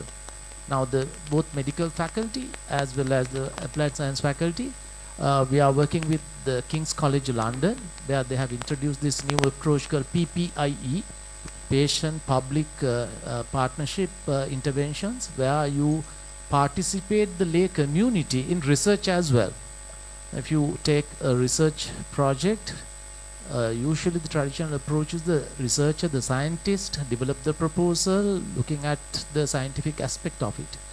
But this approach, we initially work with communities and we would like to know what are the aspirations, what are the problems that they are thinking of, what main problems that they are at the moment that they are thinking of. So from that step, you involve and engage communities throughout the research process, even the data collection and data analysis. You take the involvement of community because we believe that they also have certain amount of knowledge, and also if you involve them actively, the next output that you are going to enjoy at the end of a research, apart from of doing a lot of things. So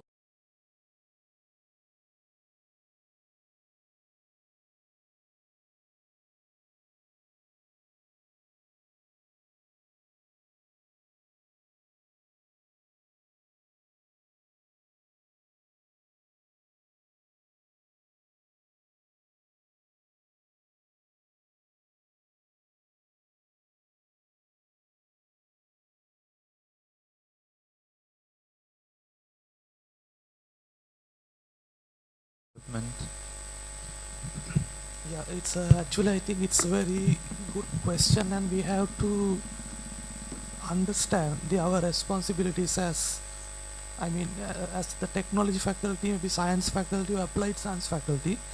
I think we have different responsibilities. So since I'm from applied sciences and technology and now I'm collaborating with technology faculty, so I think their responsibilities are not much different. But if we are really from let's say science faculty, I think most of the research are focusing on fundamentals. So I should say, but since I am applied sciences, but still I learned the fundamental sciences. So I think as the technology faculty, the basic answer they should answer, the question they should answer, how to get the attention from the industries, right, and how to answer their questions, real industrial questions. So that will be very important. But as a fundamental scientist, I know there are a lot of things to be addressed in the fundamental science as well. So so as I told, I'm mainly focused on fungi. So the first question, okay, as a fundamental scientist, how to answer the very basic questions about these microbes.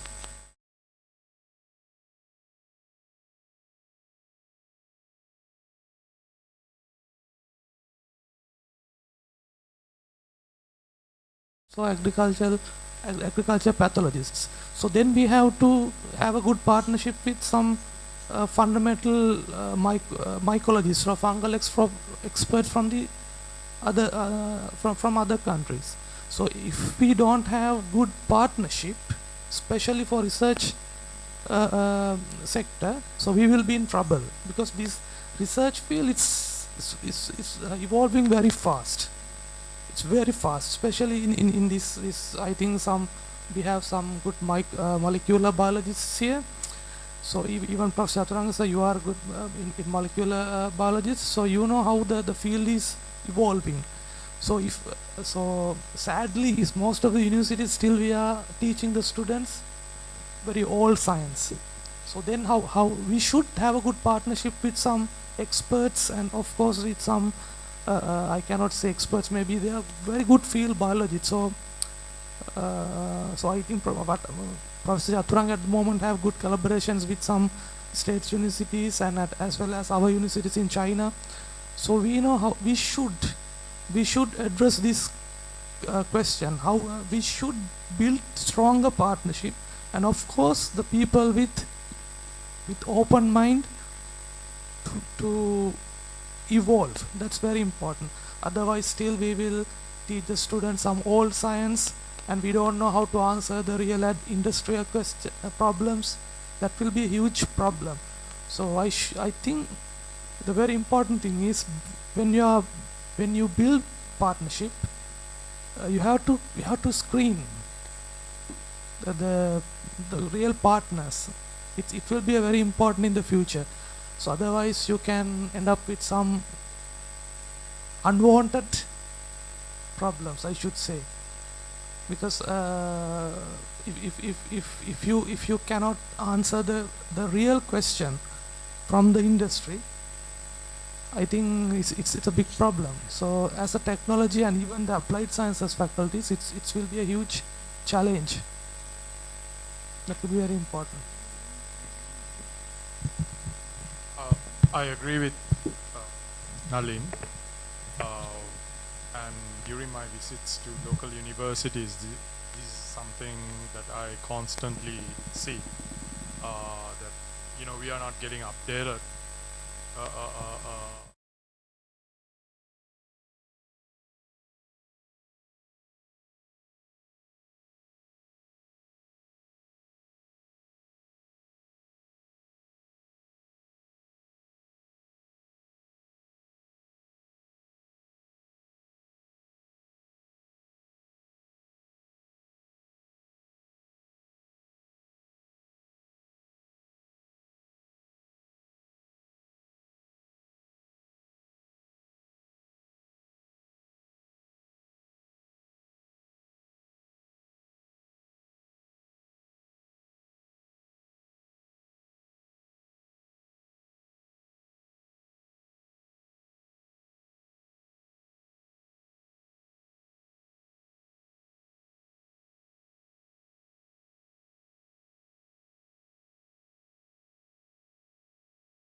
Things I'm pretty sure you guys have thought about it.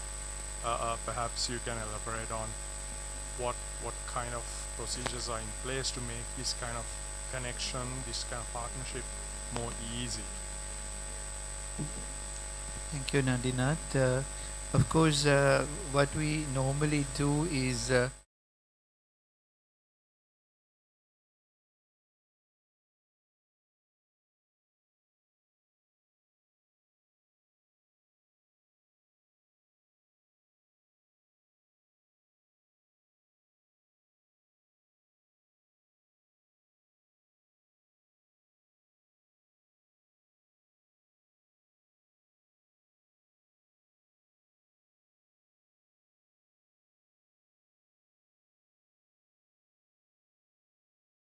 whether Sri Lanka respond to such is another question. But I would also like to hear from the industries and the kind of things that they expect from us, and if they have been working with us, what are the positives, and if they are reluctant to work with the universities, which aspects make them reluctant? May I add a word here? I am Madhu Bandara, representing the council.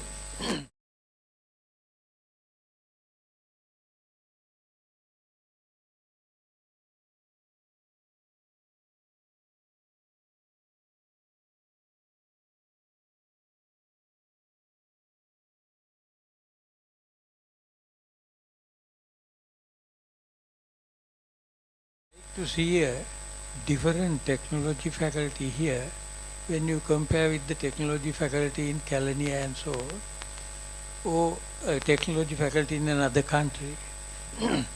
That difference should come from our knowledge of the local conditions. Right here we are sitting in a 2,500-year-old place with history. I don't know whether we are sitting on archaeological treasure 10-15 feet below. We can do that. We can use GPR to find out whether there is anything like that. And also a little bit, several hundred yards from here, you can see an ancient hospital, right? And if you go to the city there, you have a 1,500-year-old building. The foundation remains there, Lower Mahapal, 9 stories high, little higher than this building, I think. And all these can give us a kind of a resource which can make us different. And also we can find new things. We can develop certain new shoots from ancient roots here, right? So can't we think like that? and see whether, I mean, we can tie up with the local resources. This is the resource, I must say. I think that's one idea I wanted to say. The other is that, this whole effort of trying to look at the utilitarian value of things here, and how can they match with the university, which is traditionally devoted to generating and knowledge and distributing it. This reminds me of a story in one of our major religions in the East. The most powerful god in the pantheon, Vishnu, is so powerful that he can do anything. Please correct me if I am wrong. Here, his power derives from two ladies who are sitting on their shoulders, one on the left shoulder, other one on the right shoulder. They are Lakshmi on one side, the wealth of goddess of wealth, and the other one is goddess of wisdom. So the universities were more on the left side, but now here we are trying to match these two. But the god Vishnu himself had a lot of problems, although he is the most powerful, because these two ladies, they never look at each other. So here I think we must be cautious about what we are doing in a university. I don't say that the university should go as in the olden traditional universities, but new trends should come. Absolutely no other way. But our major concern with knowledge and wisdom and things has to be there, right? Okay, thank you very much. Thank you, sir, for that comment. Of course, as you have pointed out, the two ladies don't look at each other, but our, I think, objective is to get them look at each other, because you can see the facility and this needs to be sustainable. And at the same time, I think the times are changing, and the industry, who is looked up as the Lakshmi, I think, in this case, can also contribute to the learning process. This is one of the models we are thinking of, because they are having certain aspects which we cannot find within the university. Of course, I have proposed to Sudesh whether it is possible for his people to come down and look at our pilot plant and train them. So these are different models that we can look at, where we can get the two ladies to look at each other. Hopefully we can do that. Yes, excuse me, may I? Well, I just want to give direct answers to two of you. One is Sudesh and the other person is Mr. Milton. Well, if you want to have a collaboration with, this is with the permission of the Faculty of Technology. Yes, Sudesh want to do a elemental analysis. Yes, maybe tomorrow you can do it. If you bring your sample to technology faculty, but before that you have to, there must be a kind of cooperation or document, I don't know. That depends on the, whether they are willing to do it or not, but it is possible. If you want to do this elemental analysis, you mentioned whether you want to know platinum, aluminium, gold, so it is possible. Everything is there, right? So initiate it, they will do it, right? And for your one, yes, well, a power appetite thing, yes, what you have to do is you have to increase the solubility. So that is possible with the addition of some dolomite from the Ghana area. But what you can do is you can make a collaboration with the faculty, and if you can provide, some kind of support to us, and we can recruit students, and it is already done actually. And you mentioned about the Pulmude circle, you know that now it is patent is with us. So what you can do is you can talk with the high level people and we can initiate it. That is possible. So any other question? Like now, we have prototypes research document, right? Or result. So when we do for the industry, we want to quantify it. So quantify means like, say, if you get that minerals and 1,000 kilos or 100 kilos, what is the output of software? Something like that. So we want to get that type of report, or we have to go to that extent, we can fund it. So we want to do that part. So then we know as an industry, we know that it is viable project or not. So that is what we want. And further, the byproduct, what we can use, like do further research and go further analysis. So that type of thing, we can fund it, or we can set up the team under your guidance. So then we can go forward. I don't know how we can go with the agreement with the university or faculty to do that. Yeah, thank you very much for that. And of course, as I explained earlier, the path is clearly laid. Madam Vice Chancellor has taken the initiative, and initial discussions can be done with the UBL, and they're very quick to respond. And then we can take it up from there, and if the two parties agree with the MOU, we can go ahead with the legal division, and thereafter it will be submitted to the council. And I'm sure we have plenty of discussions at the council.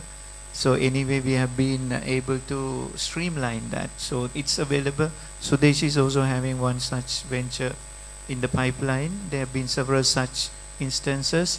And this is good, although it sounds very specific.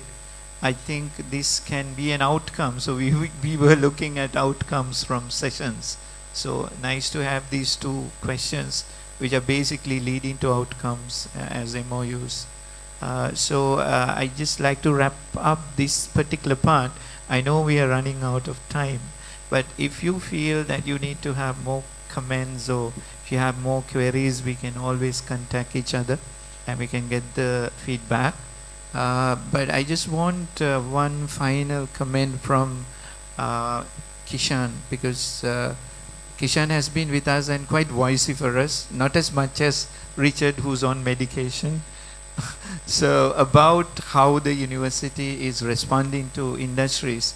So in developing partnerships, I would like to hear the worries you have. I mean, with your limited experience that you've had, let's say about 6-7 months time. So what are the worrying aspects for partnerships with universities?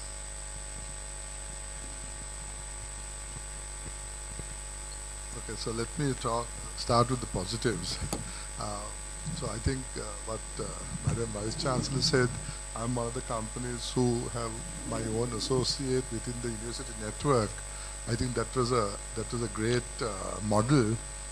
If that can be kind of replicated so that you can like sustain it and grow that, because I think that's a great model for any company to have an associate in the university. I've got a ex-student, so it's for them also it's a good exposure. She gets industry exposure as well as the research side of it. So that's one of the great things, and I've found that I think the approach to problems a little bit different at Rajarata than some of the other. I've worked with a few other places as well, which have not been that forthcoming and not being, the urgency of it. So on the flip side, I feel that we've had some challenges with regards to deliverables. I think I think the monitoring part of it, I think we have had a few challenges on that. I think that's something we can improve. Then on the side also, I think there were some challenges with regards to testing, and I think I needed to get to another institution to get my products tested, because I keep on testing everything I do so that I know exactly what's going on there. So and then even for shelf life and things like that, I think we had some challenges. So those are things that have been a little bit of a discomfort for me, but it's not a major thing. But it will become major once we are ready to go to market. At the moment, we are still at the preliminary stages, but I think those are some of the things that we need to maybe get fixed. So thank you, Kishan, for being forthright. Excuse me, sir. One last question relevant to the building partnership. So is there any possibility, because I'm working as a lecturer and as well as I'm connecting with the industry as well, because when I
these are the research area, or these are the working domain currently we are looking at. These are the innovation we are planning to do. That particular situation, if there any potential research come up with the student, we will be able to collaborate with that student or a student group and tie up with like a funding or a research purpose. Then we can work it out. That ultimately we can produce the commercialized version, and there is a win-win situation for the company and as well as a student. So is there any particular opportunity working out each and every domain? Because I'm coming from the IT industry, even for the bio, even for the agri, even for the digitalization, any of industry looking for the automation, and they are moving with the technology. So if I'm not asking to enclose the entire picture of the organization, but if you can enclose the some level of concept, these are the ideas, these are the areas we are looking at each and every year, or a beginning of the year, or each and every 6 months, then you are sharing some of like a document or some of area information. Based on that, student will be preparing the proposal the equal to their research. Sometime maybe on a 3rd year research, sometime maybe on a 4th year research. Even they are willing to do that in a 1st year, they will be able to that. So that will be more productive. Is there any possibility to work it out in a proper execution level?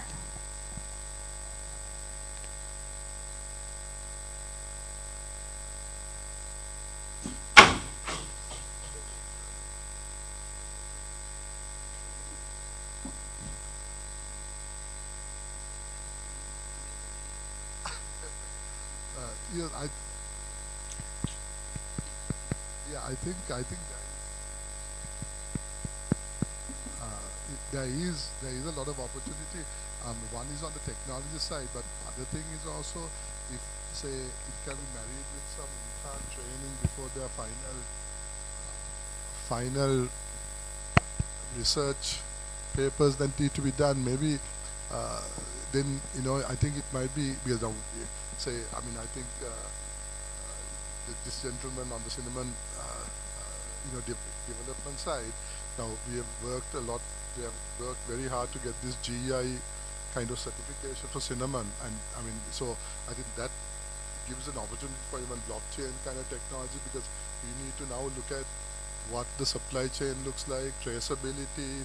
There's a lot of information within that entire system that needs to be calculated, and so that a buyer can easily take a phone and then look at where the cinnamon came from. So everything is getting streamlined now. So I think there is a lot of, on the tech side also, there is a lot of opportunity, and I think students maybe within their second year, I'm not too sure how, maybe we'll get discussed at the curriculum one, but I think if they can get into industry sooner rather than later, where they spend maybe 2 months first year, 3 months second year, so they get familiar with the systems and see how they can have the research outcomes based on that as well.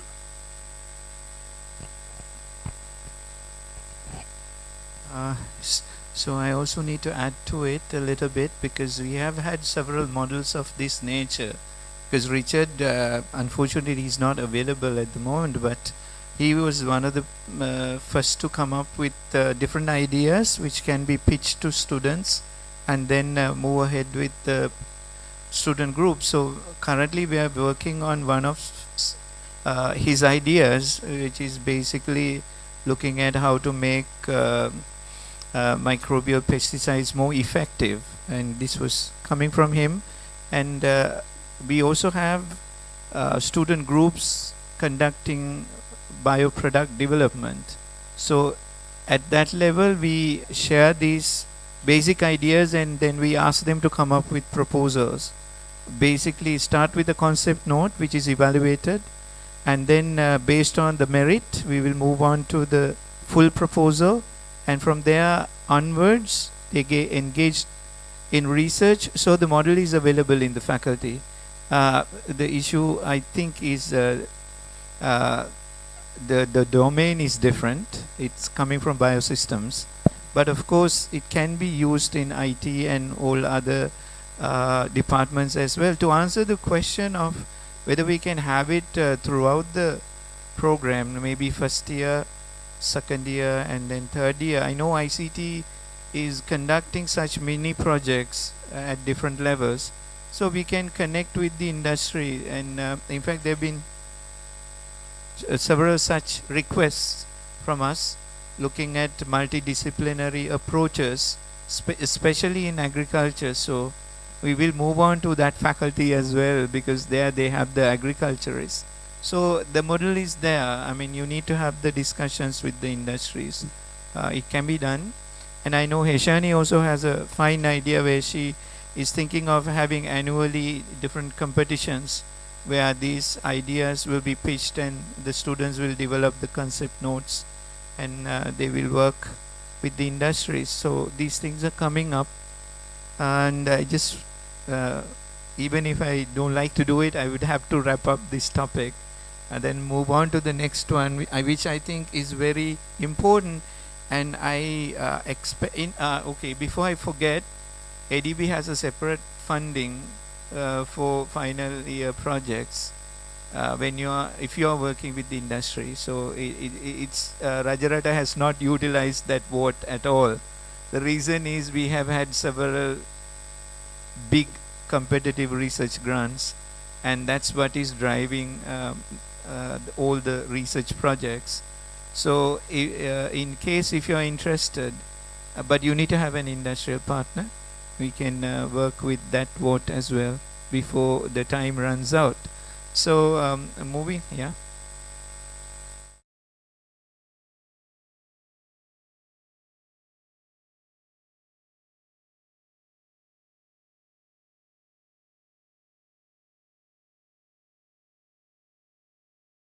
Partnerships with government sector.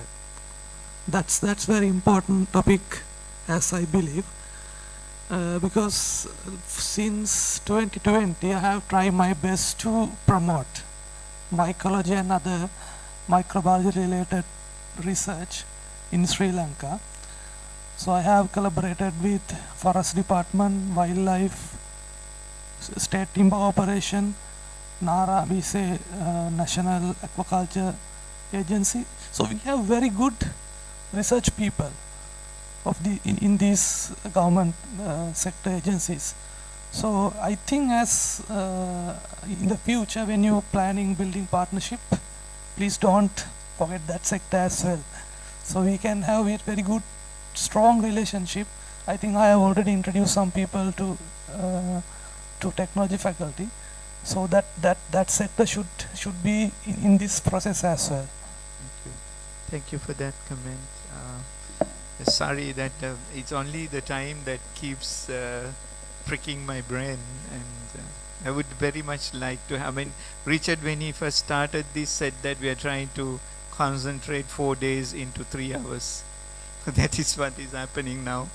But I think curriculum alignment is a very important topic, because this is where I think the industry can make comments on the kind of curriculum that they have seen in universities, and what are the aspects that they would like us to incorporate so that we can promote entrepreneurial culture. I think I can start with Naveen, and then tell you what we have in our curriculum which is aligned with the entrepreneurial aspects, and then we will take questions or concerns from the industry, because this is a major focus for us. If you think that our current curriculum is not geared to have these kind of ventures, we are very much welcoming your comments which can be incorporated. So anybody who wants to make such contributions could be part of a team which look at the curriculum. We already have a industrial stakeholder meetings, so we also have committees, so you can also be part of it. And then these people are looking at the curriculum continuously, so we have stakeholder meetings annually with the industrial consultative board, which is appointed for each department. So there we can look at the shortcomings of the curricula, and if anybody is interested, they can be part of this industrial consultative committee, or is it board? I think industrial consultative committee. So you can be part of the curriculum, and that will provide a language that both partners understand. So I will first start with Naveen, and then we can get the comments from people, and if you show any interest of continuing with this work, we would like to get that information as well.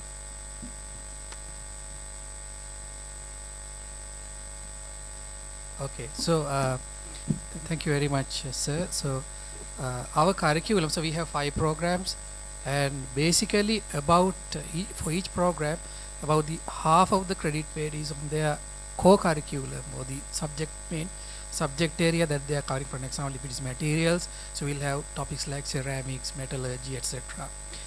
Then about 25% is on basic sciences and mathematics and computing, which they are required to do as per accreditation requirements for various programs. We have 3 accreditation bodies for 3 types of degrees. For ENT or engineering technology degrees, the IESL is the accreditor. Then we have for biosystems technology, NIBIA is the accreditor, and CSSL, Computer Society of Sri Lanka, is the accreditor for the ICT, BICT program. So when we take that 75% out, the rest, the other 25% is basically the other courses that are required to be a good entrepreneur. So we have a course called entrepreneurship by the name itself. Apart from that, we have human resource management, engineering economics, which is open for everybody, not for engineering technology students only. We have legal and patent aspects, which is done by actually a very good legal expert from the engineering faculty of the University of Perak, then as a visiting instructor. Then we have various other aspects, like we even have courses in indigenous technology and humanities and social sciences as well. So actually now in our opinion, we are doing it right is actually get the opinion from the industry itself. So what you have seen, do you have experience with our students, what are the deficiencies, what can we include, and so forth.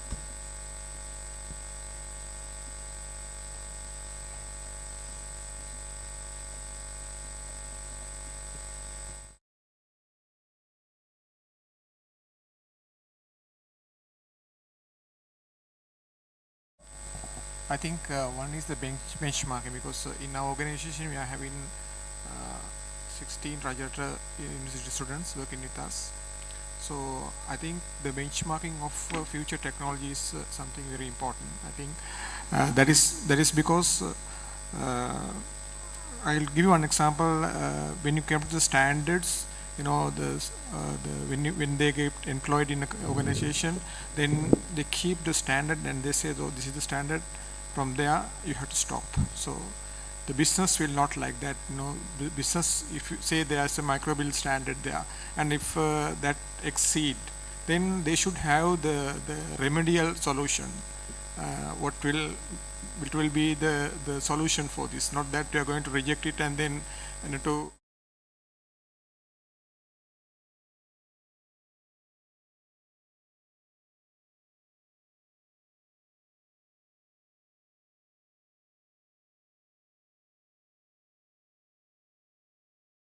in a situation like that. So I think with the 16 people, you know, working with us, I like to give that comment.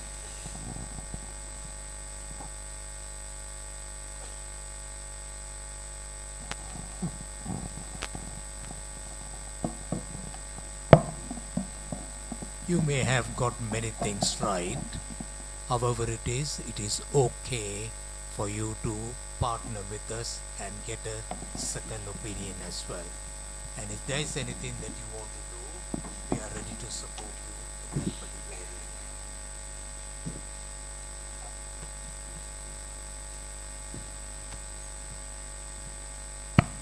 So as a follow-up, because we have all the emails, we will contact you for any future references for the industrial consultative committee, as well as looking at our curriculum, because I didn't want to put it on board here because that's a lot to take in a short period of time.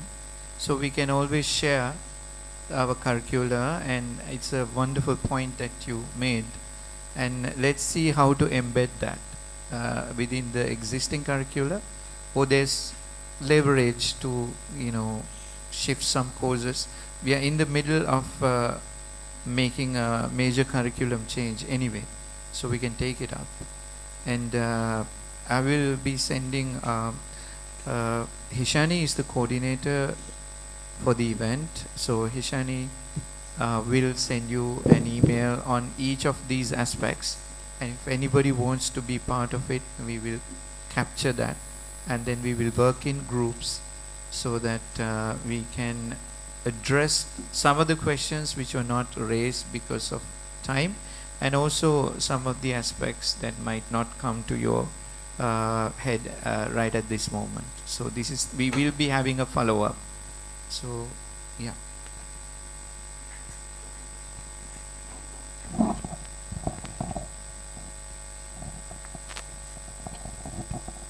A question about the curriculum. Now I think this is a challenge that most of the universities are facing right now, because we have to balance the breadth of topics as well as the depth of topics. Within a 4-year time period, what can be accomplished? And one thing that I have not really noticed in Sri Lanka is that in many other European and Western countries, we have it's very common for someone to have a major specialization and a minor specialization. So it's, if I'm a computer science major, I might have a minor in physics, for example. So then if I'm into quantum computing, having the computer science specialization and the minor in physics, that can really help. So I believe this is one of the problems in the structure that we have here, that flexibility is not there. So to accommodate that, is Rajarata looking at things like minor specializations? If yes, what kind of recognition? Because students look at the paper qualification as well. Is that something that can be done through the university?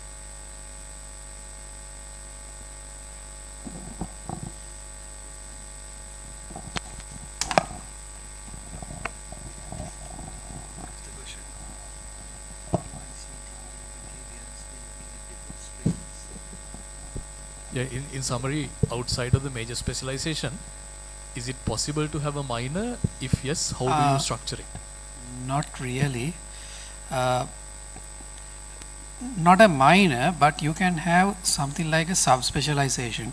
For an example, there is an opportunity in materials. You can do more courses on polymer, okay, and there are optional courses on polymer that you can complete, but that is we do not give any special indication in the transcript as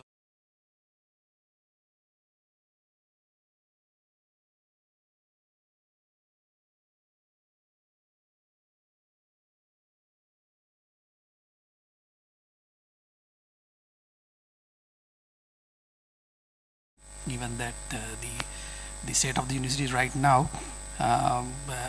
like trying to give like so many wide broad subject areas is difficult, so stick to the main programs. And but we can, of course, the advantage there is we can always do minor amendments to the curriculum. Doing major amendment is we only do like once in a 5 years or so, but minor amendments we can always introduce courses as we go. So if there's special need for a specific topic, we can introduce it as an optional course, not as a compulsory course. But I think that will not violate UGC regulations. And then students can choose to take it.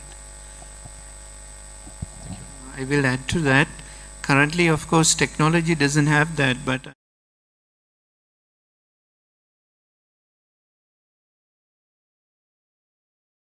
we have that.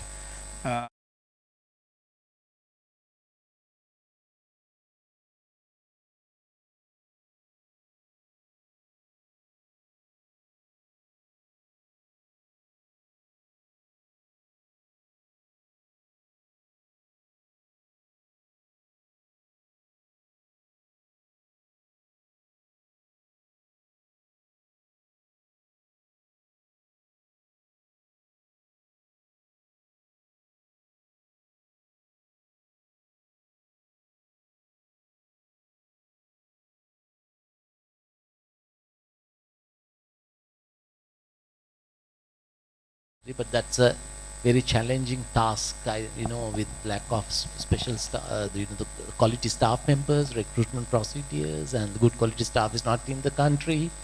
So, but we are committed to do that. Just to add one more thing that I missed. There is a specific UGC guideline, as per the SLQF document, Sri Lanka Qualification Frameworks, how to add a minor. There are minimum requirements that you have to follow. I don't exactly remember the credit weightage of that, but it's there. It is kind of has to be a kind of a large component, if I remember correctly. I don't exactly remember though. And I'll finish it off this session with a simple comment. Applied sciences can do that because of the way they have structured their credits, and for technology the issue is accreditation, and you have heard how each credit weightage is given. So we need to have 25% for this, 50% for that, and since it's a totally different stream, it's not sciences, they expect to have different weightages of let's say basic sciences and mathematics. You need to have this much, communication this much, and because of that, because of accreditation, we're slightly bound by that that rigidness. But hopefully it's a nice suggestion. This is something we can take up in the standing committee, because as you said, it's very important. So like, I know we're running out of time, so shall we skip resources, because like during the discussion we more or less covered that part. So directly moving on to innovation culture. So it's open. I think this is where the industry can make comments again, and whatever we have, the kind of setup we have shown you, so we can have a discussion, and I would like to hear from the industry and also institutes. They're thinking of innovation culture. And there's a small subpart that we are missing. It's, of course, in the introduction he talked about venture capital. So it's like basically looking at the funding aspects as well. because of the time we didn't address that.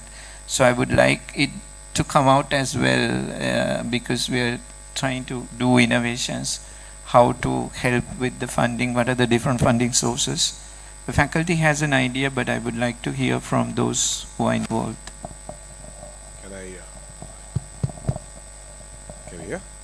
Can you hear me? Yeah.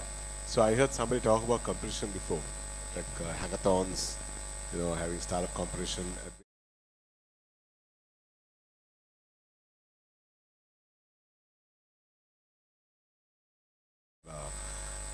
Hackathons here, but when you're having hackathons at the university, you invite the people in the business world also to come and, you know, put their ideas in and work with them.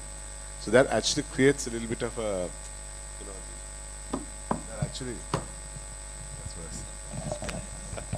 That's worse. Oh, okay, is it better? Okay.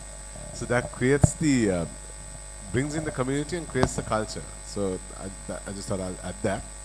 Through that, you can also invite angel investors to come and sit and mentor through those competitions, even venture capitalists, and see if they could fund those companies. You know, so that's an opportunity that happens. This actually happens in Colombo a lot, and even with some of the universities, I've seen it happen. Even in Jaffna, I've seen it happen. The the Yagi Challenge, I think, that also is the same story. It's a hackathon. It's a 3-month filtering process. The community gets involved. So it's not just the university students, but university dropouts, people running businesses, various people from the whole community, and they also invite around the country. So you can start with the area and then move ahead and, you know, do around the country as well. Yeah. Thanks. Thank you very much for that comment.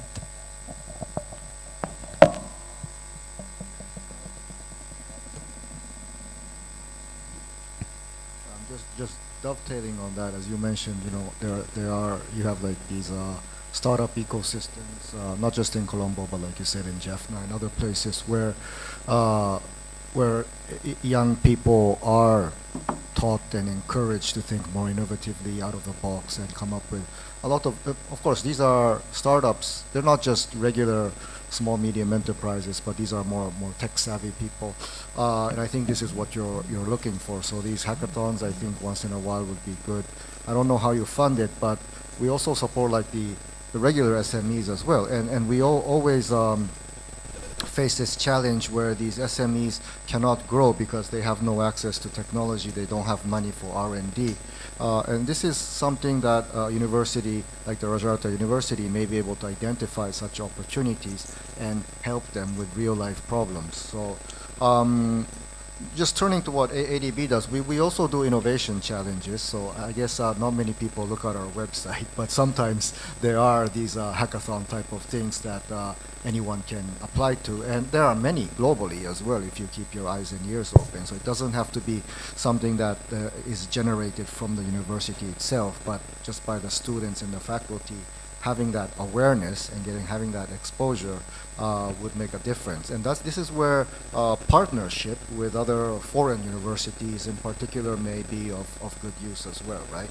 And when you take on such a new research, you may not have the funding resources or the human resources to undertake such researches, but you can still partner. You may have that comparative advantage compared to just a regular firm in being able to network with these foreign universities as well and tap their knowledge and equipment and whatnot. For us, I think ADB, we're also trying to innovate, so we established this innovation hub a couple of years ago, and before coming here I was part of that too. And I did an online course on creative thinking for innovation, design thinking for creation and innovation. Yeah. So, I mean, at least through that, I'm an engineer, but I wasn't really the creative one. I learned that, of course, this innovation is not just a eureka moment of some certain individuals. There's a method, there's a structure to it, right? So that is something that I think we all need to understand as educators and researchers as well. In terms of startups, we do have a thing called the ADB Ventures, and we do invest in startups. Not very active in South Asia. We have another one called ADB Frontiers, which looks at smaller markets, smaller startups at earlier stages, and we want to bring them in as well. And currently, we're not doing anything in the startup ecosystem, but this is something we want to do. And I know some other universities do have such startup ecosystem or similar environment set up in their university. So again, this is related to the funding, but if there's funding, I think this is something that you may want to consider. Thank you. Thank you very much. Hopefully our guys will be looking at the website from here after. Anyway, we do regularly check, but we check for other reasons. Because as pointed out in the morning ceremony, the staff is quite limited, so they start looking at the places where they feel that they can work. But of course, with the moving in of the industry, we will definitely look at possibilities of funding. Thank you very much for that suggestion. Shall we wrap it up?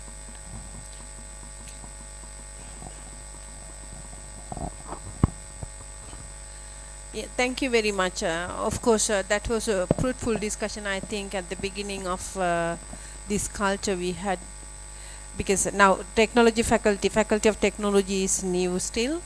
The laboratories are getting equipped, and then so the accreditation process is expected to initiate, and then different, of course, what is quite happy for me is several industries are now committed to work with us. Some have initiated their work, and then we can continue in that way. But meantime, we are facilitating for you for the process, as well as we are making everything, let's say like accreditation or curriculum development, or sometimes a minor specialization inclusion. Those things from your points of view and your interest might be really addressed. And thank you so much for this fruitful discussion. We discussed about several aspects, including the curriculum, and then how the resources could be made available, as well as how the partnerships are built, as well as creating innovative culture here at Rajarata University at the Faculty of Technology. So in future, so we are quite willing to collaborate with you if you really feel like it's worthwhile to collaborate with us. So we openly invite you all. And we are quite open for the process as well as purpose.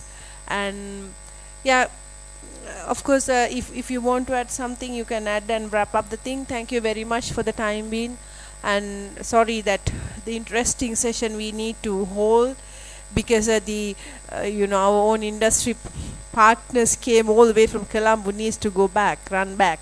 So that is the purpose of that we are winding up. Otherwise, this interesting story could have been continued further, but we have not stopped. This is kind of an initiation, so we can have a lot of ways of communication via email, or maybe you can in person come to the university and have kind of a discussion with us, and then or else in various modes. That is quite open and continued. And with that, I'm winding up. Thank you very much, and hope to see you soon in the Rajarata University co-laboratory premises working with all of us. Thank you. Thank you very much, madam, and thank you everybody. It has been wonderful. Hopefully we turned a new page, and we will continue, and there's a way forward. Since we have all the email addresses, we'll be sending you out how we intend to move on with this. As I pointed out, there will be different committees looking at different aspects, and if you want to be part of it, you're more than welcome. And at the same time, if we are thinking of outcomes also, yeah, we are more than happy to have connections, and let's keep this momentum moving forward. Right at the beginning, we were hit by Richard's absence. I'm pretty sure if he were there, it would have been a totally different discussion, and because he's very vociferous, he would have given us the negative points straight away. So you have been quite a nice audience. Thank you very much. But hopefully we can continue. And so there's tea served in the tea room. if you have already visited there, there are some posters for you to look at. But if you are in a hurry, I mean, this is an invitation to have some tea. Okay, thank you very much. It's been lovely.